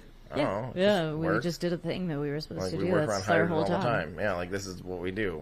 Are you cheering every time the plumber comes and fixes your house? Should. You should. Yes. Get all your friends over and be like, they did it! The toilet works! I guess if it's been broken if it's a multi-billion-dollar toilet and it stopped working, you probably would. It was just your normal everyday. Maybe you should be thanking those in your life that fix everyday problems. That's Oh man. Let's see here. Let's keep lots of new members. Thank you so much, like Dr. Wayne and Kelsey. Much appreciated. Yeah. There's this is from John M. Adams. A lot of valuable info on re-entry with flight characteristics such as drag and lift for more accurate flight plans to landing moving forward. So that's the big thing. The reason that they're not trying to land and do all these crazy milestones is because they're literally just trying to answer some unknown questions. There's unknown variables. There's things that they have not experienced yet that they want to experience, and they can only do that by flying. Yeah. Let's see. Use expanding foam bags inside your I was computer just case. reading the They protect same the one. cooler. Interesting. That's I've never used expanding foam bags. I feel like that would be. Wouldn't that it was like that when we got it? I mean, that's how they ship, like the yeah. boxes of food that you get when you don't know how to cook, and you get all the ingredients mailed to you. That's true. That's true. Hey, someone wants to know any thoughts on why it takes so long to detank. Well, the flow rate through the valves and through the there's only a hole about this big where the propellant can go in and out, and the drain speed is about the same speed as the filling speed, and it takes almost 2 hours to fill it, so it takes almost 2 hours to drain. It's just the same thing in reverse, basically. Yeah. Oh yeah, definitely. So the problem actually banned me. It wasn't actually the screws on the CPU cooler were loose. It's that the nuts that held the back end of the screws or bolts, like a Phillips screw head bolt. The nut that held it was held in by plastic, and the plastic was stripped out on all of them, and they backed themselves out. That's actually what happened. So unfortunately, Loctite would not have prevented it because it could just spin freely. So, yeah, and they broke. Like the tabs broke. The plastic tabs broke. So it just, I don't know. It's hard to explain, but silly. This is Ganja Launcher. Tim and Mary Liz, can you give a shout out? I love that they properly spelled Mary Liz. I know that doesn't happen that often. Does not happen. That's cool. You often get called just Mary. Lou. Yeah, Mary Lou, or two common. Words, Mary Liz. Yep. Nope. It's all together. Can you give a shout out to my boyfriend Ryan, Man on Mars, who got me obsessed with space by your first video? We were watching and wearing your hoodies. Much love. A couple chilling in hoodies. I love it. Yeah. Thank you so much. It was really funny. Actually, the video that is coming up, where I keep teasing this video that we're going around, we're touring rocket engines, and I'm like showing you. It was funny because we were in Europe, so we had some of our team members come and we were hanging out for the day. It was so funny because these are people that I've worked with for years, like Andy Law, Jeffrey, Flo was there, Casper was there. Yeah. And I've met Flo and Casper, but I hadn't met Jeffrey and I hadn't met Andy yet. And so they all show up, though, wearing the Space Shuttle hoodie, and that's the only hoodie I took, too. So we're rolling in, like, five deep through this museum, all wearing the same. Like, we all look like we're just got off a space shuttle or something, just wearing the same hoodie. I love that. And I was to be honest, like, I was embarrassed by it at first, because it's like, guys, what are you doing? Yeah, you're wearing the same thing as me. But it ended up actually being really cool. Like, it was just like, yeah, that's right. This is my crew. This is my crew. It was awesome. It was just so fun to meet people in person, and it was awesome. And it was Andy, Andy's been a help for years and years and years and years. And it was fun. We went out and we stayed up late just talking and talking and talking. And we went out, Amsterdam has just beautiful old taverns and bars and stuff. And I'm obsessed with like low lighting and like old buildings. So I just was having the best time just sitting in an old pub, just sipping on a little whiskey and enjoying I think we stayed up until like 3, just talking, and it was so fun. I love that. Yeah. Oh, I love it. I used to live in Europe. I love it. I know. Love that ambiance. I used to live in Spain. Spain. Oh yeah, blimp cam, by the way. They have a wind blimp. Yeah. Wind direction blimp thing. Oh, is that what it is? It's Pretty not a security blimp. I've been told that, but it's security blimp. Yeah, Border Patrol. Really? Who said that? Ryan's always testing my gullible. No, but Ryan also thought there were like 3 of these things. Because he's like, no, there's one out at, when you're driving out there, I always see one. There's one at SPI, and I'm like, I think that's the same one. Just weird, different vantage points. points. You're just not used to seeing it. Like, and I believe it's tethered onto the island. Yeah. It's not. I'm pretty sure it's a wind blimp thing. I mean, that makes sense. Wind direction, all of that fun stuff. I've never seen a wind blimp in my life, but same. I have no idea. Someone help us out. What is it? Yeah, if anyone knows. Wait, did they actually set a? The window opens at 12. Yeah, same window would be the potential. Yeah. The fastest way to detank is through the engines. That's true. Light those engines up. That's right. Let's go. That would have been awesome. Yeah. Let's see. Wouldn't there be some NOTAMs? No, there wouldn't be NOTAMs for the blimp. Is that what we're talking? The blimp is tethered. It's and they know exactly where that's going to be. Oh, and wouldn't there be a notice to a NOTAM for the blimp up in the air though? Maybe even. Although it probably just acts as a structure, but I don't know. Yeah, I don't know that's a enough good about question. that to even answer that question. This is from John Free saying, I love the thermal coffee mug. I want one with a Starship Super Heavy that turns white, frosty as it gets filled. We could do that too. Yeah. We could definitely do that. We could do, the world's an oyster. We can do whatever we want. Let's see. I you know what? It's almost 9:30. I think it's time we wrap this up since detanking is well underway. I know we're going to have a lot of resetting to do. So should we go ahead and give it a little wrap? If you feel so, let's do it. Any final words? I have to say some more. Any final words? Let me say some final words. You had enough time.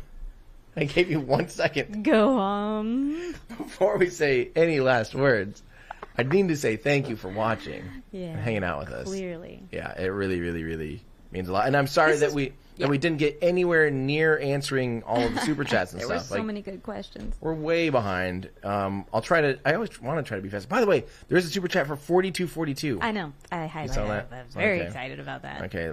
Did we read that one on air? It's just a smiley face from Njubi. Yeah, thank you for the 4242. But yeah, I don't know what else to say today other than thank you for watching. Yeah. I actually have a high confidence that they'll figure this out, and the next attempt, I think, absolutely push forward for it, Absolutely. I'm glad they weren't working any other technical issues. Valve, that's pretty minor in the grand scheme of things. So, yeah, I'm excited. The other thing to remind you, too, again, launch day coupon code. If you go to everydayastronaut.com/shop, you can shop around and get something for yourself. You can use, again, coupon code launch day, all lowercase, all one word, to get anything that says full flow. If you see anything, including even, if you have a new baby born into this world today, you could get them a, toddler or a onesie full flow stage combustion cycle t-shirt. Also future Martian stuff. But yeah, the full flow stuff is all 10% off today. We'll probably keep that code up for the next launch attempt as well. But just shop around. We have lots of other fun stuff, including more. Like I said, the Falcon 9 model rockets are back in stock. Finally, they sold out last time in 2 hours. That's awesome. We got a lot more of them now, but we're actually running out. So if you do want one, you're going to have to get your butt on it ASAP because they are running out. So yeah, if you want to support the work we do, everydayastronaut.com/shop. Yeah, we also have our dress wear. I saw a lot of dress wear at Yuri's night. Yeah. I actually saw on the plane over here some Raptor shirts. Really? Yeah. That's crazy. That's so funny that's out in the real world. They're really cool. They're so unique. Yeah. I love them. Yeah. Imagine how Allie feels when she sees her work. I don't have to. Yeah, you were there with her. She was quite pleased. That is so cool. She felt great. And of course, all of our stuff is actually made. It's not just a t-shirt that's a Hanes shirt or something. These are. It's beautiful. Yeah, when we have custom labels, neck labels, and all this stuff, they're legit. So yeah, if you want to support the work we do, everydayastronaut.com/shop. Shop around, have some fun, get something for you, a loved one, or anyone else in your life. How was that? Boom. I like it. Can I say thank you to the team? Yes, that's huge. I mean, if you don't mind, a personal thank you. Yeah. You were at the wedding. Allie was at the wedding. Nick and Kelly from the Cosmic Perspective team and Kelly shooting the wedding literally got in the truck and drove all the way here. Yeah. Zero sleep. Arrived just in time. I believe they're at Rocket Ranch's outpost. Oh my gosh. Trying to get great footage. Thank you to that team. Thank you to all the volunteers we have. Some really cool new volunteers, local residents, all over this place. I'm so thankful to the Everyday Astronaut teams, Cosmic Perspective teams, and by the way, we haven't really said this, but Cosmic Perspective and Everyday Astronaut are continually we actually have a proper partnership, and we're basically operating under the same roof more or less now, which is wonderful because we've been working together for so long. Yeah, it's cool. So it's really cool, and it's really, really, really fun. It's already the fruits of the labor and it all coming together is already melding perfectly. So and this is all on top of you again planning your wedding, all of that. Imagine what we can do now. Imagine what we can do now with a full brain. Yeah, exactly. I mean, seriously, without sending all the photographers to there when we all are here. Exactly. I can't tell you how grateful I am. Yeah. And honestly, again, I know scrubs are disappointing, and it would have been a huge relief just to see this thing fly today. It kind of feels good just to allow everyone here the opportunity to fix all the things. They're like, Mom, this isn't working today, you know? No, this is awesome. This is like... That always happens, too. Best case scenario, in my opinion. Yeah, and honestly... is one scrub. Yeah. One scrub is perfect, actually. No more. No more. Yeah, everyone after that is more and more and just gets worse. And then people start leaving. And I know, I hate that. The patients, and by the end of it, you have a skeleton crew of like 3 people, and you're like, well, I guess we point our iPhone at it, and I guess that's it, you know. But no, the scrubs are good, and it's been amazing that the team's here. I mean, again, yeah, Andrew Keating, audio, you know, everything, audio, everything. Steinman and Chad Chase. Chad Chase. I didn't know his last name. I just looked at. Yep, got cool. it. Yeah, List Ben Steinman and Chad Chase for doing aerial work out here today. That was incredible. That was probably the smoothest thing. I mean, as you would imagine, being professional, you know, aerial imagery experts, like, of course they're going to just nail that and not have any issues. Yeah, I'm still impressed. I know, me too. And then, you know, yeah, we've had, of course, Ryan has been working his absolute butt off. My husband. Yes, your husband. The hardworking It's husband. just been. By the way, you didn't know that your now last name until Friday night is supposed to be pronounced Shalinsky. Yeah. Oh, it's Case. It's Ryan Case. Oh, I'm so sorry. Did you? I mean, sorry. It's you know what? It's I'm Chad. tired. Sorry. Chad Case. Chad I saw Case. the CH and then the case, and I just went Case, and I'm sorry. Hey, now you made me the fool. I did. I made you the fool. Yeah. I did it. Yeah, thank you. And now Andrew's reprimanding us. Oh no. Just kidding. But yeah, it's been pretty amazing. And of course, Flo and Casper have been out here too for a week now, and they've been helping with a ton of stuff just behind the scenes too. So it's been a group effort all around, and Allie's been just preparing graphics and doing so much work too behind the scenes. It's just a lot. It's a lot. So a reset feels kind of good because a lot of it didn't get to work today. Yeah, I'm excited. That computer dying really donked us. Yeah. So we'll show it. We will undonkin it, and it will all be golden. So, well, there we go. I think that's it. I think we're going to... Oh, by the way, an answer to this. Marcus Caldwell, thank you for the answer. The blimp is the tethered aerostat radar system. Provides radar data to the federal agencies like the Drug Interdiction Program on the border. Told ya. So probably looking for boats, tracking boats and stuff like that. Ryan called it. Ryan did call it. I thought he was making stuff up. Mr. Makeup Ryan making up stuff. Yeah. Oh, well... And what was that? Andrew Taylor. Thank you, Andrew Taylor. Oh my God. Oh my God. The glue. The glue. The one that actually holds. runs, that literally is like the one that doesn't sleep and just knows how to do everything. I don't know how. Frustratingly, he knows how to do everything. Not sleep. I don't get it. Andrew, thank you. Andrew, stop knowing how to do everything. Okay? Yeah. That's frustrating. Yeah. Don't be so smart. Andrew says wrap it up. He knows how. He knows all. He knows all. He knows okay, that's all. That's going to do it for me. I'm Tim Dodd, the Everyday Astronaut. I'm Mary Liz Shalinsky. Bringing space down to Earth for everyday people. Bye, everybody.